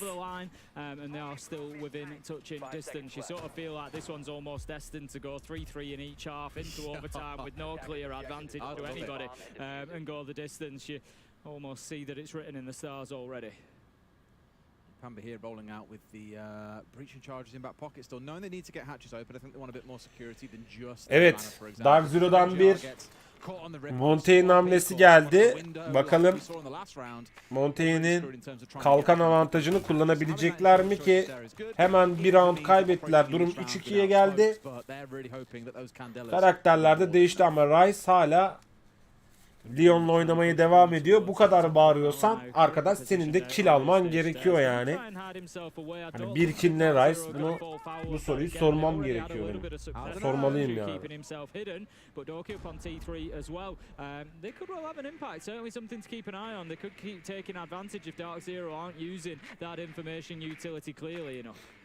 I am curious. Obviously, we can't see the other game going on whilst we're sat over here, so I do want to let's pull the stream up on my air quotes device and have a look at what's going on. Because I imagine it's a pretty close affair over there as well. In fact, no, they're only halfway through the game. They're like us, it's 3-2. You never guessed how excited Dev's been getting in the background, but Kill'lere gelecek olursak Dark Zero'nun 10 kill'le takımını taşıdığını görüyoruz. Hala kill alamayan bir Kanadyan var. Bakalım Dark Zero'da eğer Kanadyan kill alırsa ve Rise'la birlikte hatta ikisi ekstra 1-2 round belki de hanelerine galibiyet olarak yansıtabilirler. Öbür tarafta da Alem 9 kill'le takımını taşıyor G2'da ama Uno ve belki de 1-2 kill daha çıkarsa Virtu ve Beğenmeyi farkın kapanmaması içten bile değil.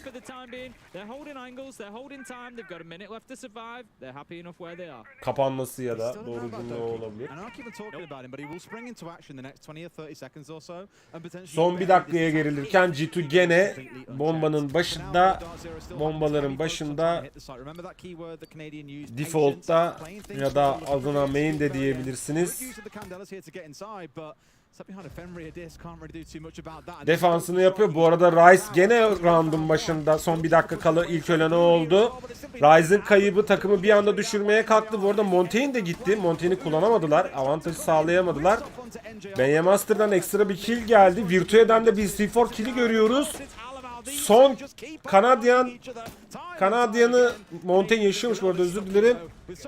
Yani o kadar kişiye karşı da Montaigne ayakta duramaz. Biri yumruklarsa diğeri arkadan gelir, kalkanın arkasından öldürür ve G2 hanesine bir round daha yazdırır ve durum 3-3'e gelir. Güzel roundtu.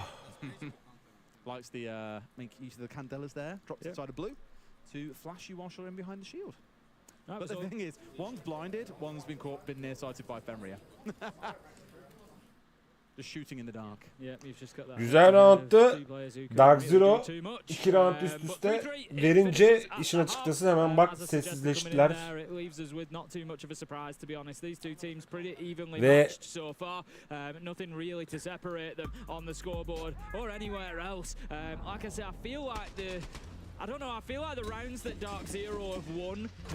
ve bir anda bağırtılar çağırtılar kesildi.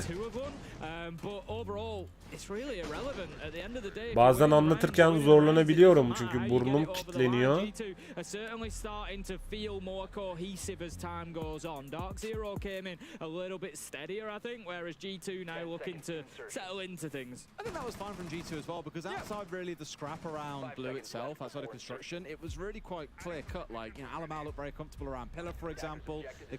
Evet, 7. rounda gidiyoruz. Durum 3-3. Bu arada atak ve defans takımları yerlerini değiştirdiler. Artık G2'yu atak tarafında izleyeceğiz. Dark Zero'yu da defans tarafında izleyeceğiz. Bakalım o bombanın başından, main'den ya da default'tan adına her ne kullanıyorsanız savunan takım agresif oyununu gösterebilecek mi? Şu an atak tarafında Ying'i alınmış, Hibana alınmış, Glaz alınmış, Sledge alınmış ve Finka alınmış. Bakalım Uno'dan ve hatta şu an Uno diyelim. Uno'dan ekstra bir kill yardımı takımına yardım edebilecek mi kill alarak?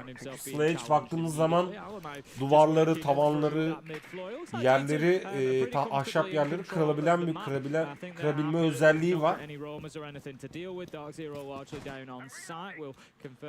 Öbür tarafta da defans takımı olan Dark Zero'da da Smoke var, Vamai var, Vision var. Bakalım yeterli seviyede savunma yapabilecekler mi ama kadrolara baktığım zaman böyle hero karakter kadrolarına G2'nun bir tık önde olduğunu düşünüyorum. Çünkü mesela Hibana ile bakın şu an görüyorsunuz Hibana Reinforce'la kapatılan bütün hatch'leri açmaya çalışıyor. Ki G2'da şu an bomba saydığını buldu. Bakalım nasıl bir atak gelecek G2'dan. Son 1,5 dakikaya girilirken hala bir kayıp yok. Hibana devam ediyor kill almak için. Duvarları delmeye, reinforce'ları kırmaya.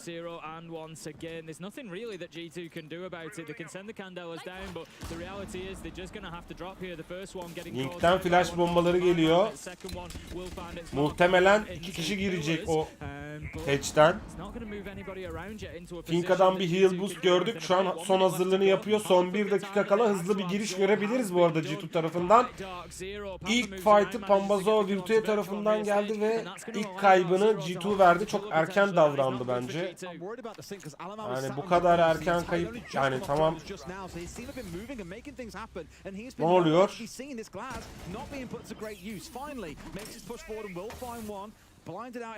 Şu an Rise gene gitti. 2 vs 4 kaldı. 4 triple geldi Pambazao'dan. Triple kill gelen Pambazao'dan ekstra oyun izliyoruz şu an. Ve bir anda öksürme lazımsın sen bize.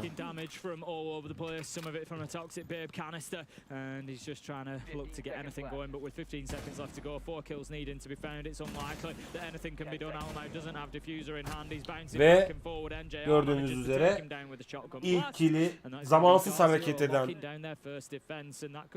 ölen G2 oyuncusu belki de avantajı şu an Dark Zero Esports'a vermiş oldu.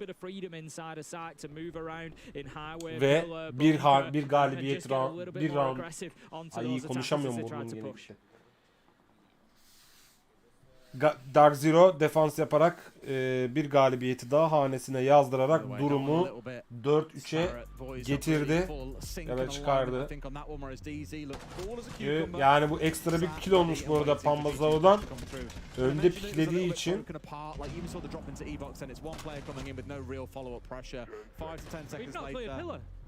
Bu oyunda bazen bir adam, bir oyuncu 3 kişiye bedel olabiliyor.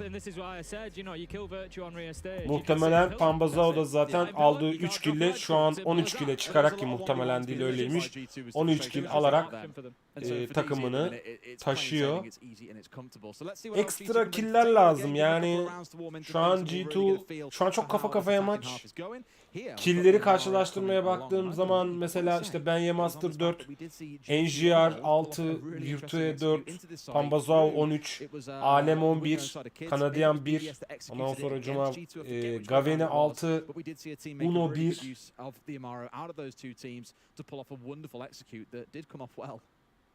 Yani Dokisan 5, Rice ekran mı değişti, bir an onu kaçırdım. Şu an Dehouse gözünden olduğumuz için şeyler değişti.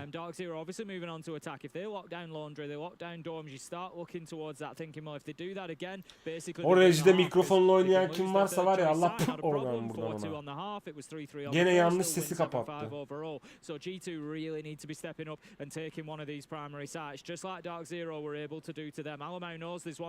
İlk kill'de G2'dan geldi.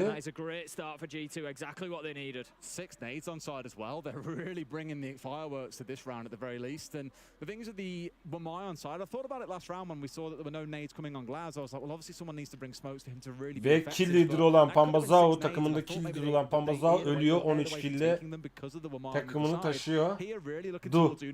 Bu roundda taşıyamayacak.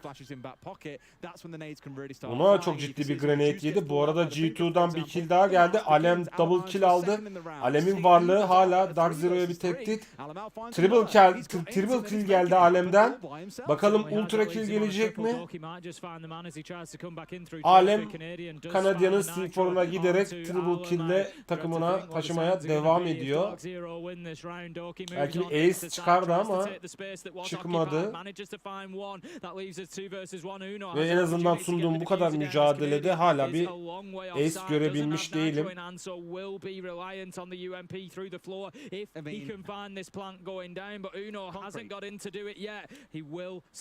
G2'dan diffuse kurulumu geliyor. Hangi bombaya geliyor bu arada? Evet. Ve G2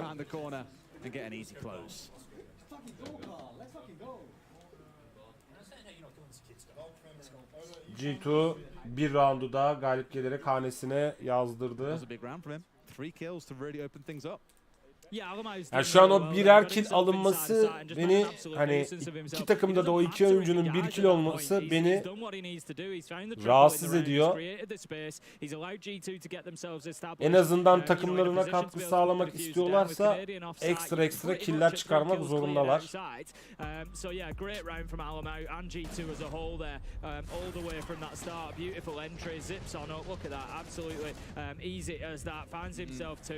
Yani triple kill aldı bu arada.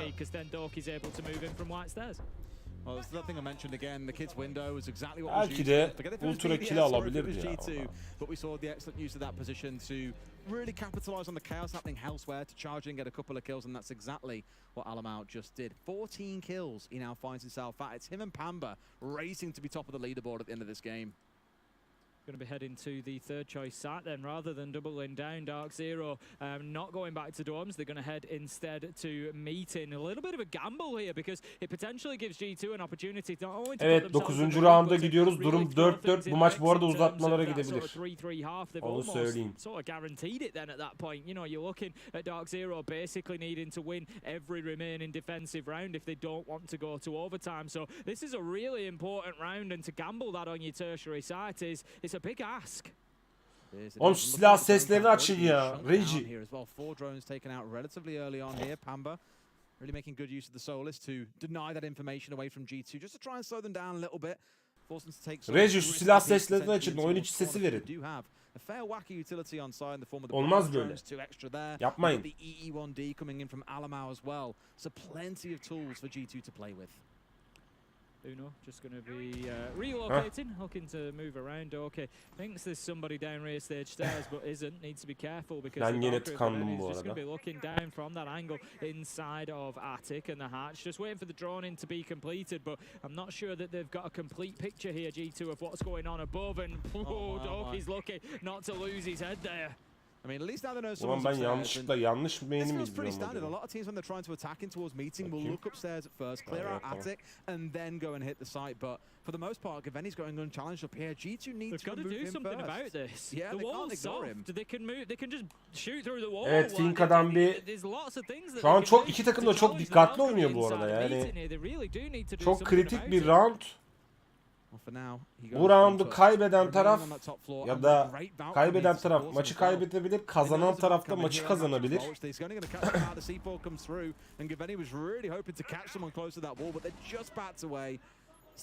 Son bir dakikaya doğru gidiyoruz. İki taraftan da bir kill çıkmadı. Ama Rice gene yaptı yapacağını ve ilk kill'i açılışı o yaptı. Oh, 3 vs 2. Yeah, G2 somehow come away from that exchange on top. It's unfortunate for Dark Zero really because they did a great job inside. Full canları olan Pam. Neye kapıldı o? Doing a lot of damage. Finally going to be downed. It leaves it all up to Pamba in a 1v2. We see the Candela. No, it was a track stinger. Sorry, coming in. It's the who's actually on site. Gavini'nin yaptığı hatayı gördünüz mü? Adamın orada olduğunu biliyorsun. Niye bomba çektin çıktın? Çıkmaması gerekiyor orada. Şu an son roundda doğru gidilirken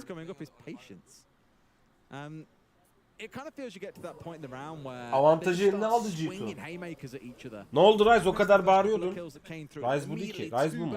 La Rise bu değil. Bu Rise bu mu? Bu Kanadyan mı?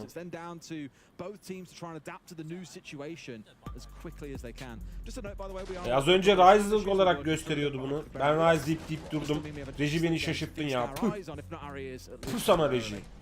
I can only assume maybe that there were some mute jammers to support Gavini in there.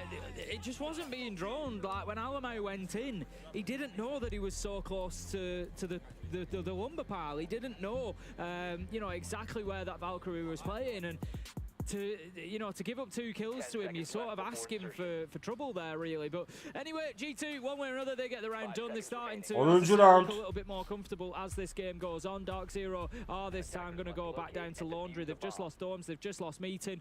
They do have the opportunity to go back to their one winning defensive site, which was back in round 7, the first defensive opportunity they had. They closed this one out. They were able to keep hold of pillars particularly. I'd like to see G2 either not try to drop electric, kritik bir round bizleri bekliyor. Bakalım Alem 14 kill ile takımını taşırken Pambazao da 13 kill ile takımını taşıyor. More when G2 on the defensive side that we saw the frustrations with the Ying Candelas being dumped in, as we heard Uno remarking that it was brilliant. I imagine we'll see that from G2 in a later game at some stage. Here, it feels like though Alamal's the one getting to have all the fun, playing on these wacky operators like the Blitz in this round. He really opened things up on the Amaru, but can he do the same with the shield in front of his face? Okay, just trying to patrol around the Son 2 dakikaya doğru gidilirken hala bir kill göremiyoruz şu anda. Yes, definitely seems to be a stack up towards that rear stage. You've got Uno out there as well, looking to probably get meeting hatch, get rear stage control, make sure that pillars clear. The other problem that İki takım da haritayı elinden geldiğince hakim olmaya çalışıyor. Bomba bu arada Uno'da. And couldn't get that done either. The pellets were being shot off the wall, and again it just makes it very difficult because you've got people who can then sit inside a Shaco, sit inside a pillar, and they don't get cleared out. That'll be the barbed wire, sorry, being taken away, normally employed by a bandit. Taken away there off the stairs to allow easier access, a quicker push down once the hit actually comes on through. I still love the, well, I don't think I love it actually, the amount of tracks that we see obviously teams using around these days, like you're seeing here on screen. Diğer tarafı merak ediyorum. Orada force attackers to have to, or defenders, sorry, to have to shoot them on their way through.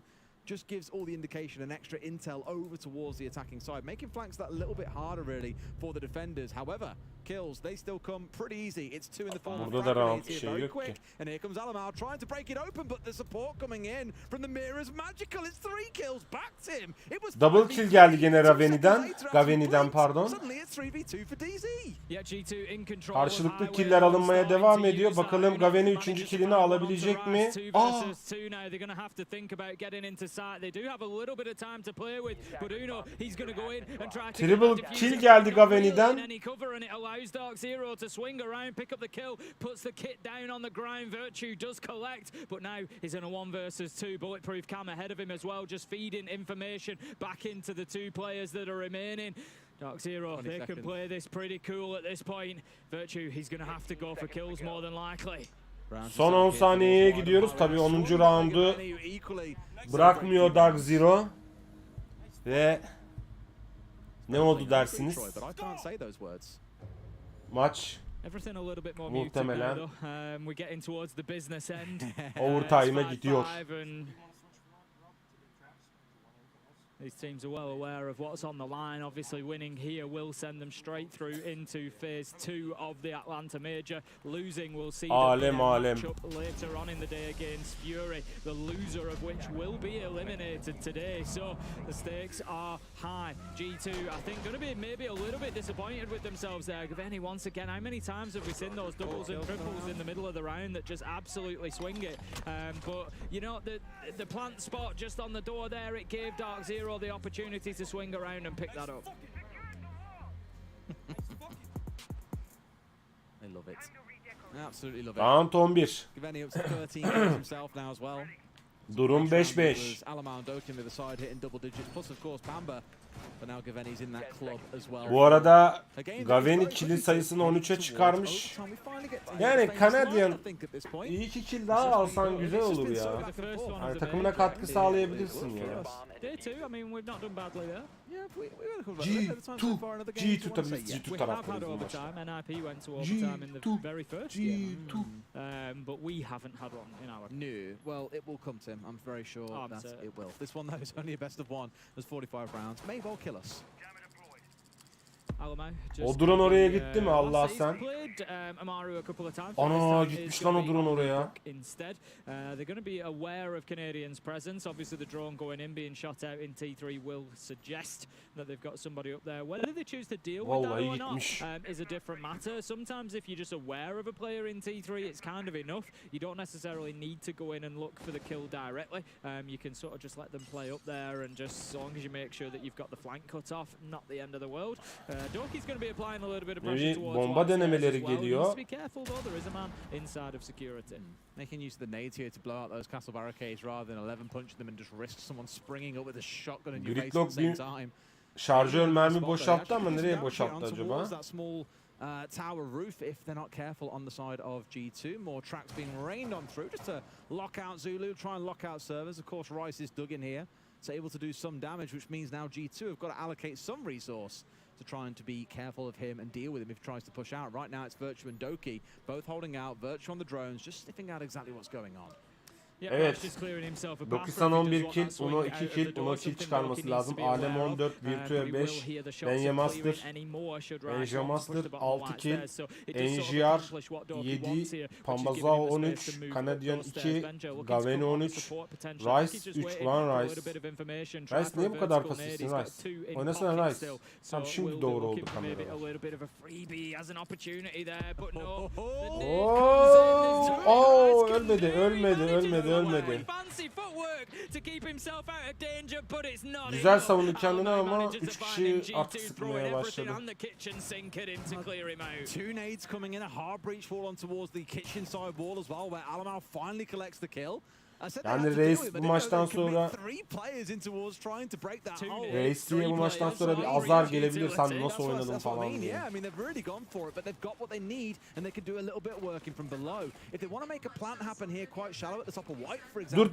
Dur Siri ne yapıyorsun Siri? That's it, Rice has done a great job to be honest, burning so much of the round in there. It's taken a good while to get him clear, and it may just lead G2 into a bit of a Hail Mary here with 10 seconds left to go. They just have to sort of jump in and go for it and hope that the cover is there. There is a man playing hard left of the window. You can see NJR is going to be in an important position. Alemden double kill geldi. Pambazao'dan da double kill geldi. Opportunity to plant here. 2 versus 2 as the kills come in. 1 versus 1. Uno most likely loses this and has to plant. Ve Dark Zero 11. roundu kazandı.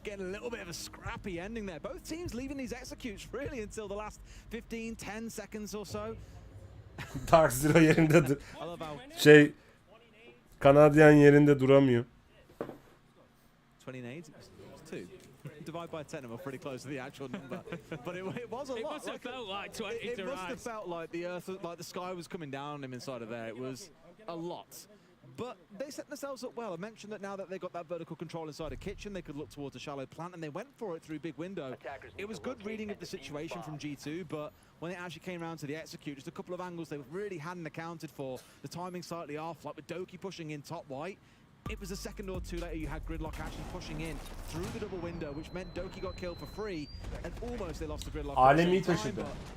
Alem buysa kral benim. Alem buysa kral benim. It's one of those sites that I say it's often difficult, you know, for the attackers, even if you can get a couple of kills. That sevgili site is very Alem. defensible in the late round, particularly in that final 30 seconds. It's very defensible with even 2, maybe 3 defenders left. Let's go! It's really not the end of the world for Dark Zero. They hold on well, get the round done, and give themselves the map point opportunity. And getting that one is going to leave them in meeting though. We did see this previously. We did see G2 win it. Rice'ın yalnız 10 asisti varmış. Ben Rice'a laf söylüyorum da. Dark Zero are playing inside of there again. You know, they should know to at least be looking in that area after last time. Adam neredeyse 5 kill, 10 asistle 5 kill değerinde asisti var adam. 5 kill değerinde. 2 asist, 1 kill saysak. Being brought along for the double wall. Here it has been left half open, so not really necessary. But you then see a shield like an Ossa who can cover all of Attic from inside a big tower just by planting down one of those shields, staring right down Attic, and the defenders can't easily push into you. You use the other one really to then actually look in towards the site itself, or plant it halfway up the stairs where you can oversee everything. So a bit more of an aggressive style here, I think, coming out. Really want to keep an eye, I think, on Alamau Evet. once again and see where he chooses. Hero'lara bakıyoruz. G2 tarafında avantajı kaybeden G2 tarafında Ace var, Buck var, Bravo var, Finka var. Bu sefer değişik bir beşliyle çıkmış atakta şu an G2. Dark Zero tarafında da yani defans yaparken de onlar da ciddi bir değişikliğe gitmiş. En azından Valkyrie görmüyorduk yaklaşık bir 10 round'tur. Maç sayısını maç yani galibiyeti getirecek bu roundda bakalım bu kadro Dark Zero'nun işine yarayacak mı diyeceğim ama ilk kill'i Dark Zero verdi. 90 Raze'i öldürdü. Gene bir şey yapamayan Raze'i. 11 asistim var ama 3 kill'de kaldım. Double kill geldi Dokisan'dan. Ve çok rahat bir şekilde bomba alanına girip bombayı kurmuş oldu. 40 saniyeye gidilirken NGR kaybettiler. Gaveni 2 kill çıkardı. Dokisan'ı da aldı round'un en killi adamını ve artık her şey bomba patladı. Nice grenade hocam. Good job. İçim yedi. Bomba böyle adamın kamerasının önünden geçti. Orada yerde duruyor diyorum. Patlayacak mı patlamayacak mı? Patladı. Vallahi patladı yani. Because they just had to throw the nade, they needed to get it in there to sort of scare Gaveni. Like, this has still got nearly a 5-second fuse. Like, is this gonna be enough? Like, whew, that was close. Very, very close. Gaveni almost pulling it over the finish line. I keep on talking about him. We started out with Pamba, we spoke about Alamau an awful lot, but Gaveni has really warmed into this game and he's simply unplayable in these mid rounds. You said it yourself, 2, 3, 4 kills quite consistently. Çok hızlı bu arada kayıplar geldi.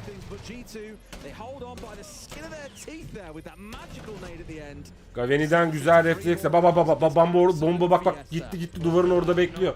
Dedim hiç patlamayacak yani. I like the nerve from Gaveni as well, thinking I'm just gonna hold this and I'm gonna hope that nade doesn't go off before I get it done.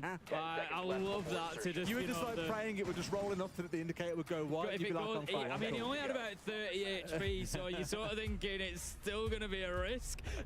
But yeah, I love that. What a finish to regulation time. We go into it then. Dark Zero are gonna be on the defense. No real advantage either way. 3-3 on either half. This is as we expected coming in. We said it'd be the toss of a coin. We said it'd be anybody's, and that's exactly where we find ourselves. Overtime uzatmalara geldi 6-6. Ya çok o kadar belli ki uzatmaya gideceği. İki tarafta çok dikkatli oynuyor. Garanti oynamaya çalışıyorlar. Ne kadar Kanadyan yani Dark Zero'nun oyuncusu Kanadyan G2'nun moralini bozmaya çalışsa da çok profesyonel davrandı G2 ve skoru kendi lehinde tutmayı başardı. Hem de yeriden gelerek bu arada. Biliyorsunuz 3-1'di en son.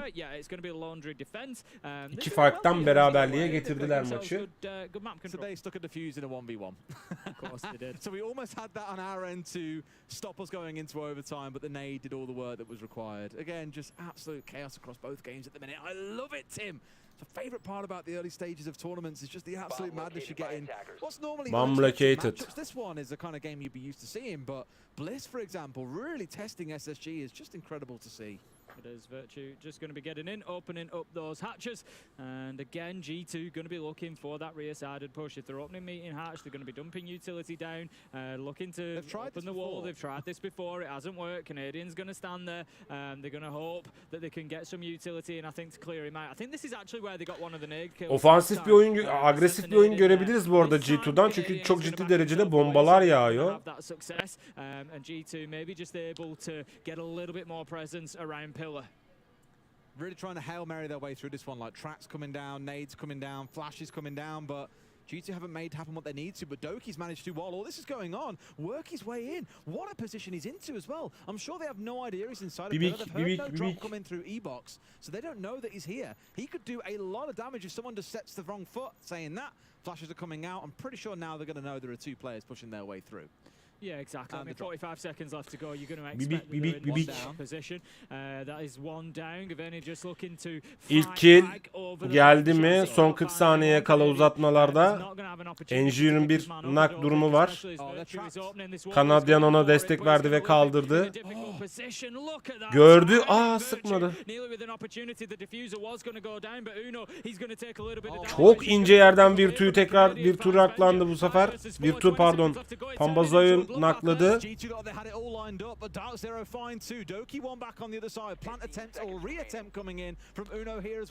Una'dan da Planted geliyor.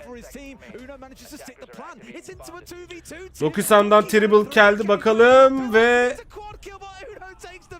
G2 tekrardan Again in the late round, but G2 snag it away and move to match point. That was absolutely anybody's in those final 20 seconds. Bir roundu hanesine yazdırdı. He just stands up and is countered there. It was all down to him, holding on from pillar, covering Uno, getting the diffuser down, preventing the push, coming back through. G2 must have felt hard done to in the mid round there. They had a lot going for them. They'd got themselves into good positions. The timing honestly hurt them a couple of times. We saw that wall open and Virtue. Durum 7-6 oldu. G2 öne geçti. Avantajı aldı ve bir tactical timeout geldi. Teknik bir mola. Fought hard for that one. Impressive stuff from G2. I think Doki probably moved about 5 steps in the last, 75 seconds of that round. He was just, like I said, the Overwatch player on pillar. Just enteresan bir maç oluyor. And he shot as soon as they took a step forward. Great long angle he's got here, but also a little bit of a shout out to Virtue, who got down inside of elbow, opened up just a 2x Kairos hole that really kept the line of Dark Zero back behind that sort of 3 players all down towards the south side. And you can see exactly what it means to the boys as well. That was a huge round for them. Yeah, straight up out of their seats there celebrating. As I say, G2 for me have got better and better as this game has gone on. Ama uzatmaların maç sayısı eğer G2 2 farkı yakalarsa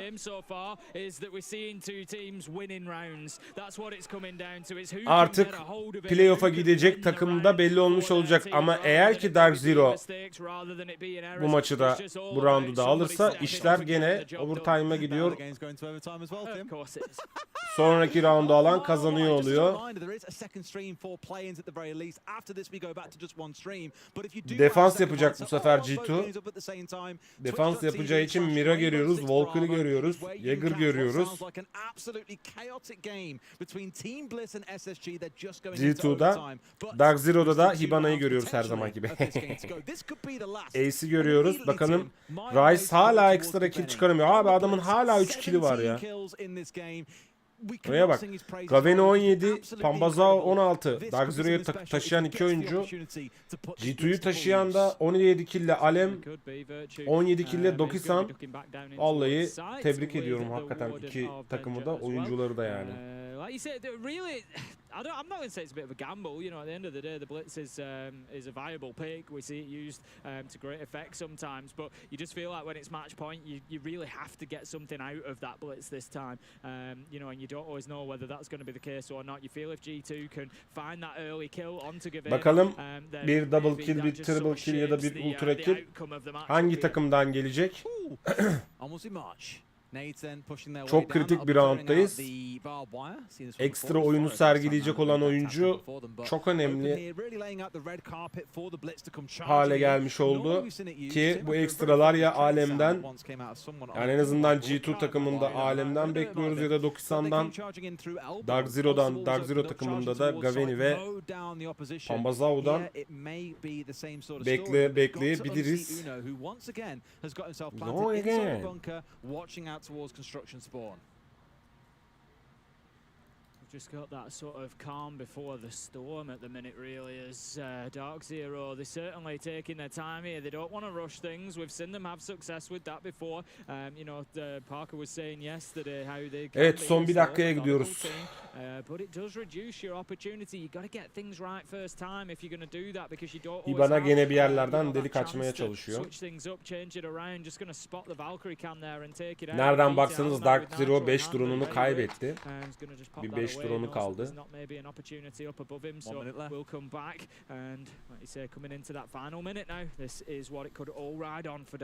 This is it, look, he's posted outside construction. He's ready to come charging in. Nice C4 coming out over the top, but just sadly sailing the wrong way. It's not going to catch Canadian. You could just sprint past. Bir rush mı gelecek Kanadyan'dan? To help secure the E-box wall being opened up, remove that spot that we often call Shaiko.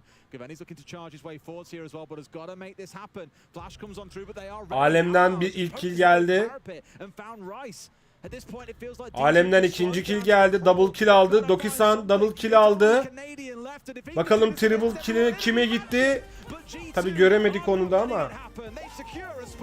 Muhtemelen Dokisan ya da Alem'e gitmiştir. Çünkü az önce de söyledim yani. Ekstra kill beklediğim iki oyuncu onlardı ki bu maçta da farklarını gösterdiler ve playoff'a giden ikinci takımda, hatta belki de üçüncü takımda G2 oldu. Tebrik ediyorum G2'yu. Favorisi olduğum takım şaşırtmadı, en azından bu maç için söyleyebiliriz. Klep klep klep klep klep klep klep klep.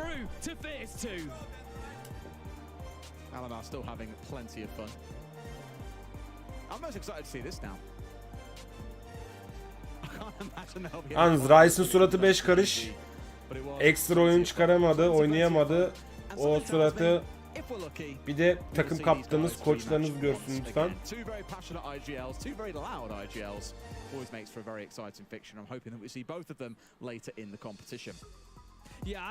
Kanadyan'da ilk 4 roundda 3 roundda bağırmasıyla kaldı.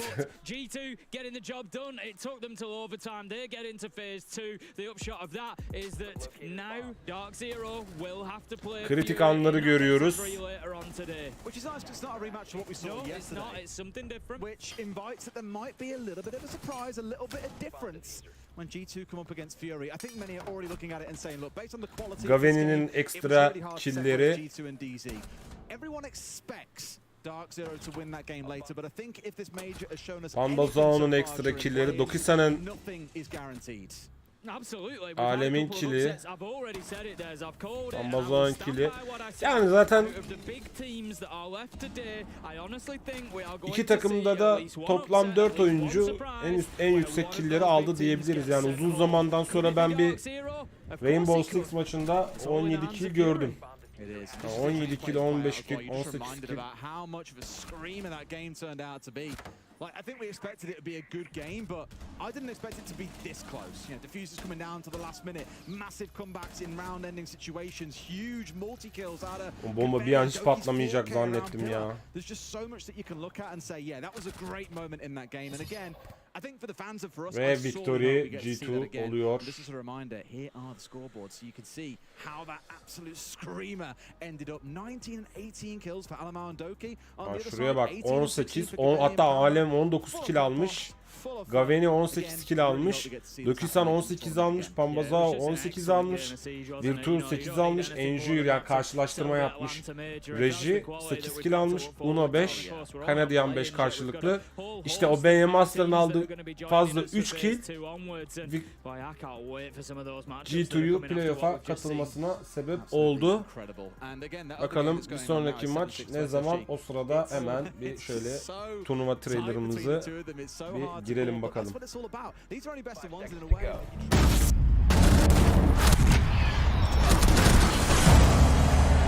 Are you ready?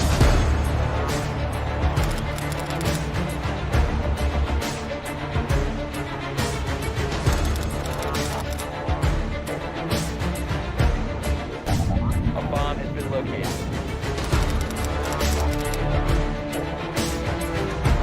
Attackers cover the bomb diffuser.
Evet hanımefendiler, beyefendiler. Haliniz, vaktiniz, keyfiniz yerinizde mi chatler?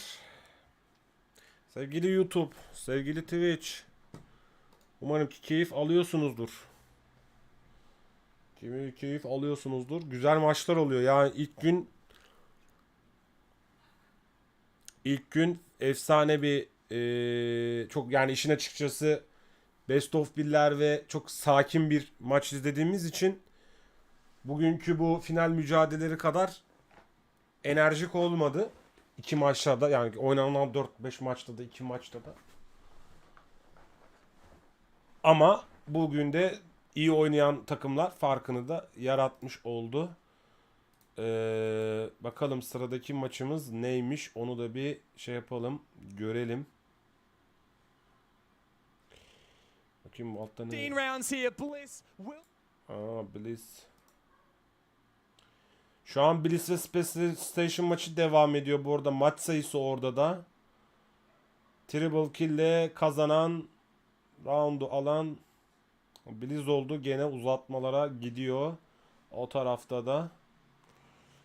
Bir sonraki maç 20 dakika sonra şu an gözüktüğü kadarıyla NIP mücadelesi var. Best of 3. En azından upper bracket'in bakayım.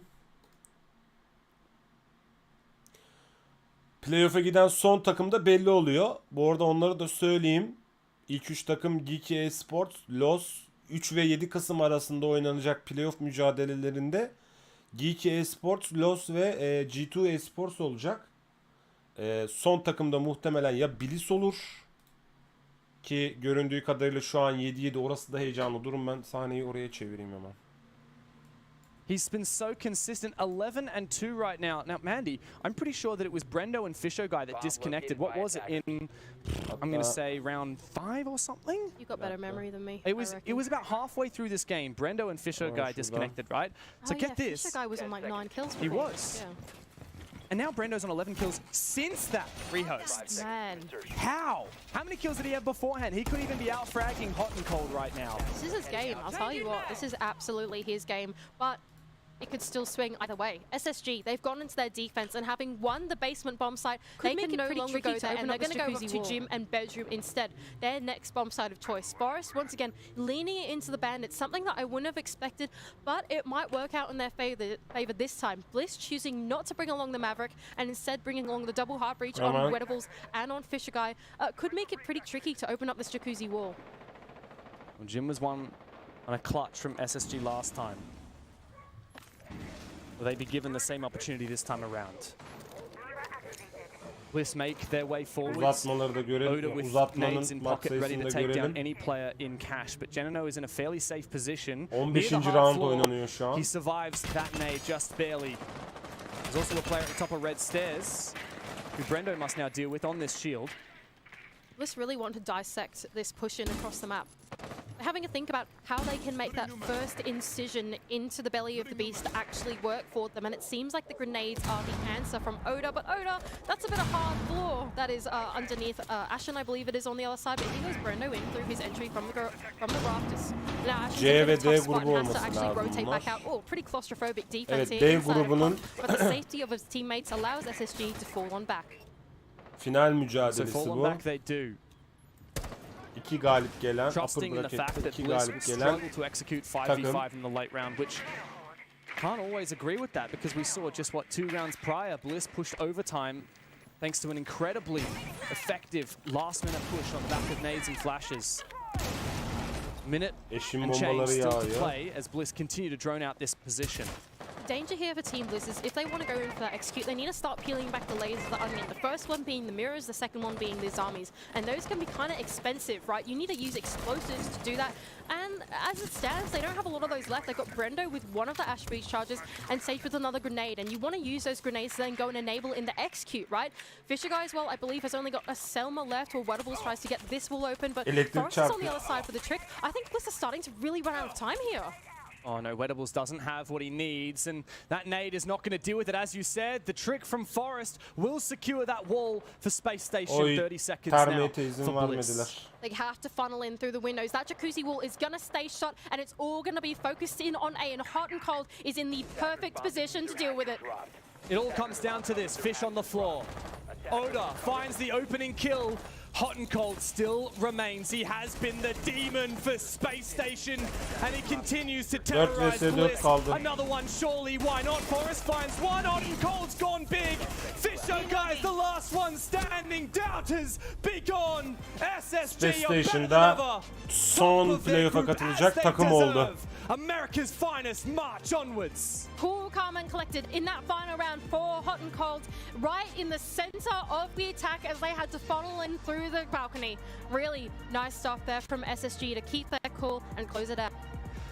And a devastating loss there for Bliss, who got so close and yet was so far. Space Station can breathe a hearty sigh of relief as they are qualified for the Swiss Phase 2 at the Atlanta Major. We will have another All-American roster through to the Swiss phase. And the last Aussie team at this event, the only Aussie team at this event, must hold on through another grueling best of 3. Evet hanımefendiler, beyefendiler. Licking their lips down in the lower brackets. It's going to be a tough battle. Sevgili YouTube, sevgili Twitch. En azından turnuvada yani 3 saati doldururuz birazdan.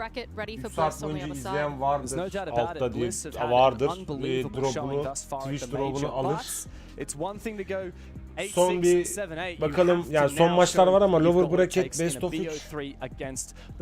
Hani onlardan sunabileceğim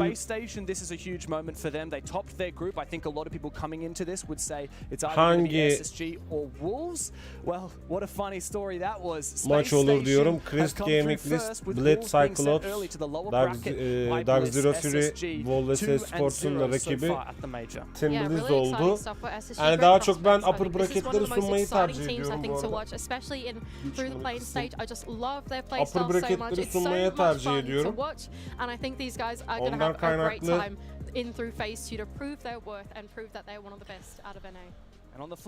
Ondan kaynaklı bugünlük en azından turnuva maçlarının upper bracket finalinin play'inin finallerini ile birlikte bitirelim. Ben birazcık da kendi yayınımı yapayım.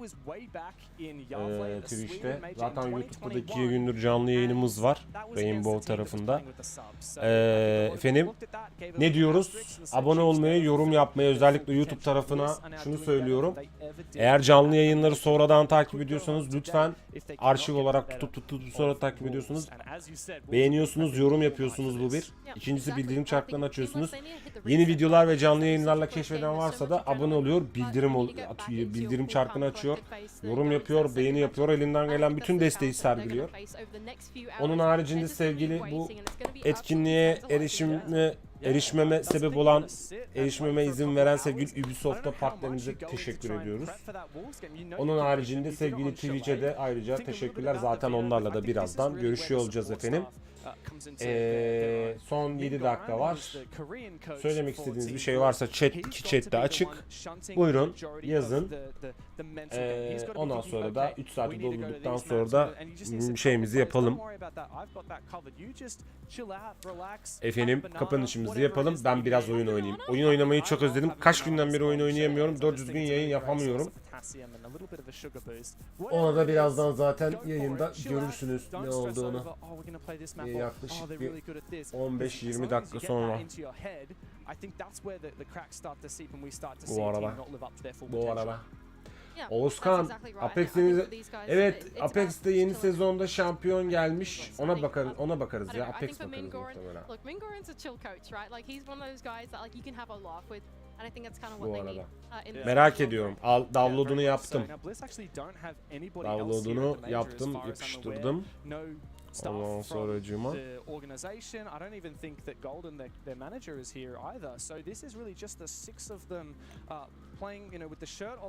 Bakalım ne bu arada Ali ha, Oğuzkan kazandın ha.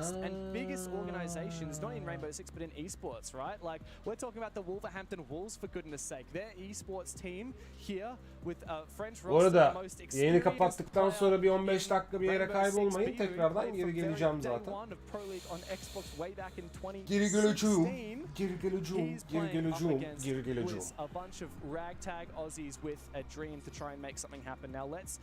look back at that match that just was an 8-7 for Space Station. 3 saati tamamlıyoruz. Look at that. Brendo 18 and 10. O zaman ben veriyorum introyu ya. Şu kapanış introsunu bir vereyim ya. Vereyim ya. Vereyim ya introyu. Yeah, that's exactly right. Hot and cold was certainly.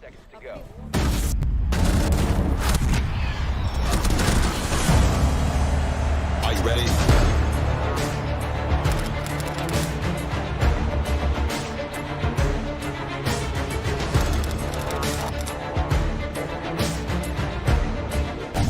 A bomb has been located.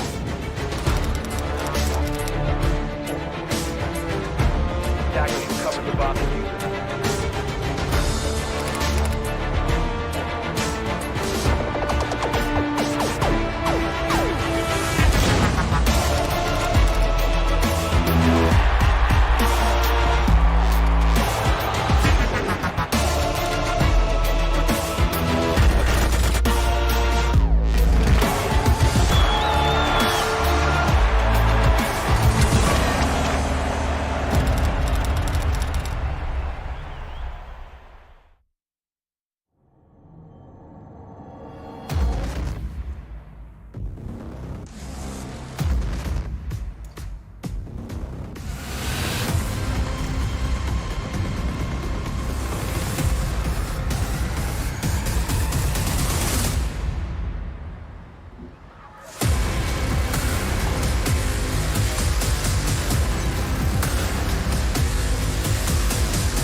Evet.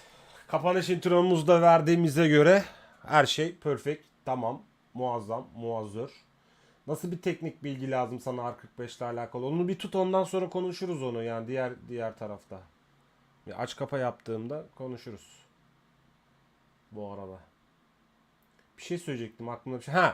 Şu an turnuvayı takip edenler için söylüyorum. Bir sonraki artık playoff maçları 3 Kasım'la 7 Kasım arasında olacak. 3 ve 7 Kasım aralarında tekrardan canlı yayında olursanız bir e-spor paketi daha kazanacaksınız. Rainbow kozmetiği daha kazanacaksınız. Haberiniz olsun. Artık playoff'larda görüşmek üzere diyeceğim. 3 saati ya. Twitch drop'unu bekliyorum bu arada. Yani başka bir şey değil. Onu da söyleyeyim. O yüzden 3 Kasım'da gene 6.30'da mı? Sevgili YouTube ve sevgili Twitch. Bakayım. Bakayım.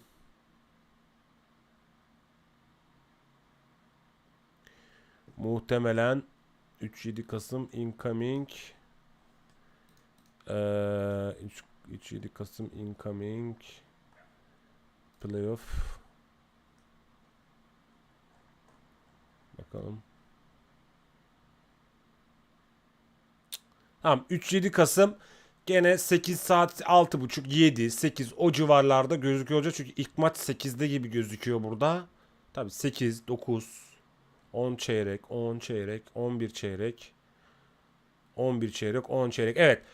3 Kasım saat akşam 8'de ya da 7'de yayından, turnuvadan bir saat önce görüşüyor olacağız. Kendinize iyi bakın. Rainbow severler. Kredilerinizi kasın ve karakterlerinizi açın. Turnuva bittikten sonra da zaten artık turnuva finali yani 12 Kasım'dan sonra da bir arada biz de Rainbow yayını yapacağım ve bir 5 çıkarmak istiyorum. Oynamak istiyorum sizlerle birlikte. Haberiniz olsun, hepiniz de buralara bekliyorum yani. Yeni yayınlar ve yeni oyunlar içinde ekstra olarak. Efendim gidiyoruz o zaman. 5 4 3 2 1 Abone olun, beğenin, takip edin, her şeyi yapın. Görüşürüz. Bay bay.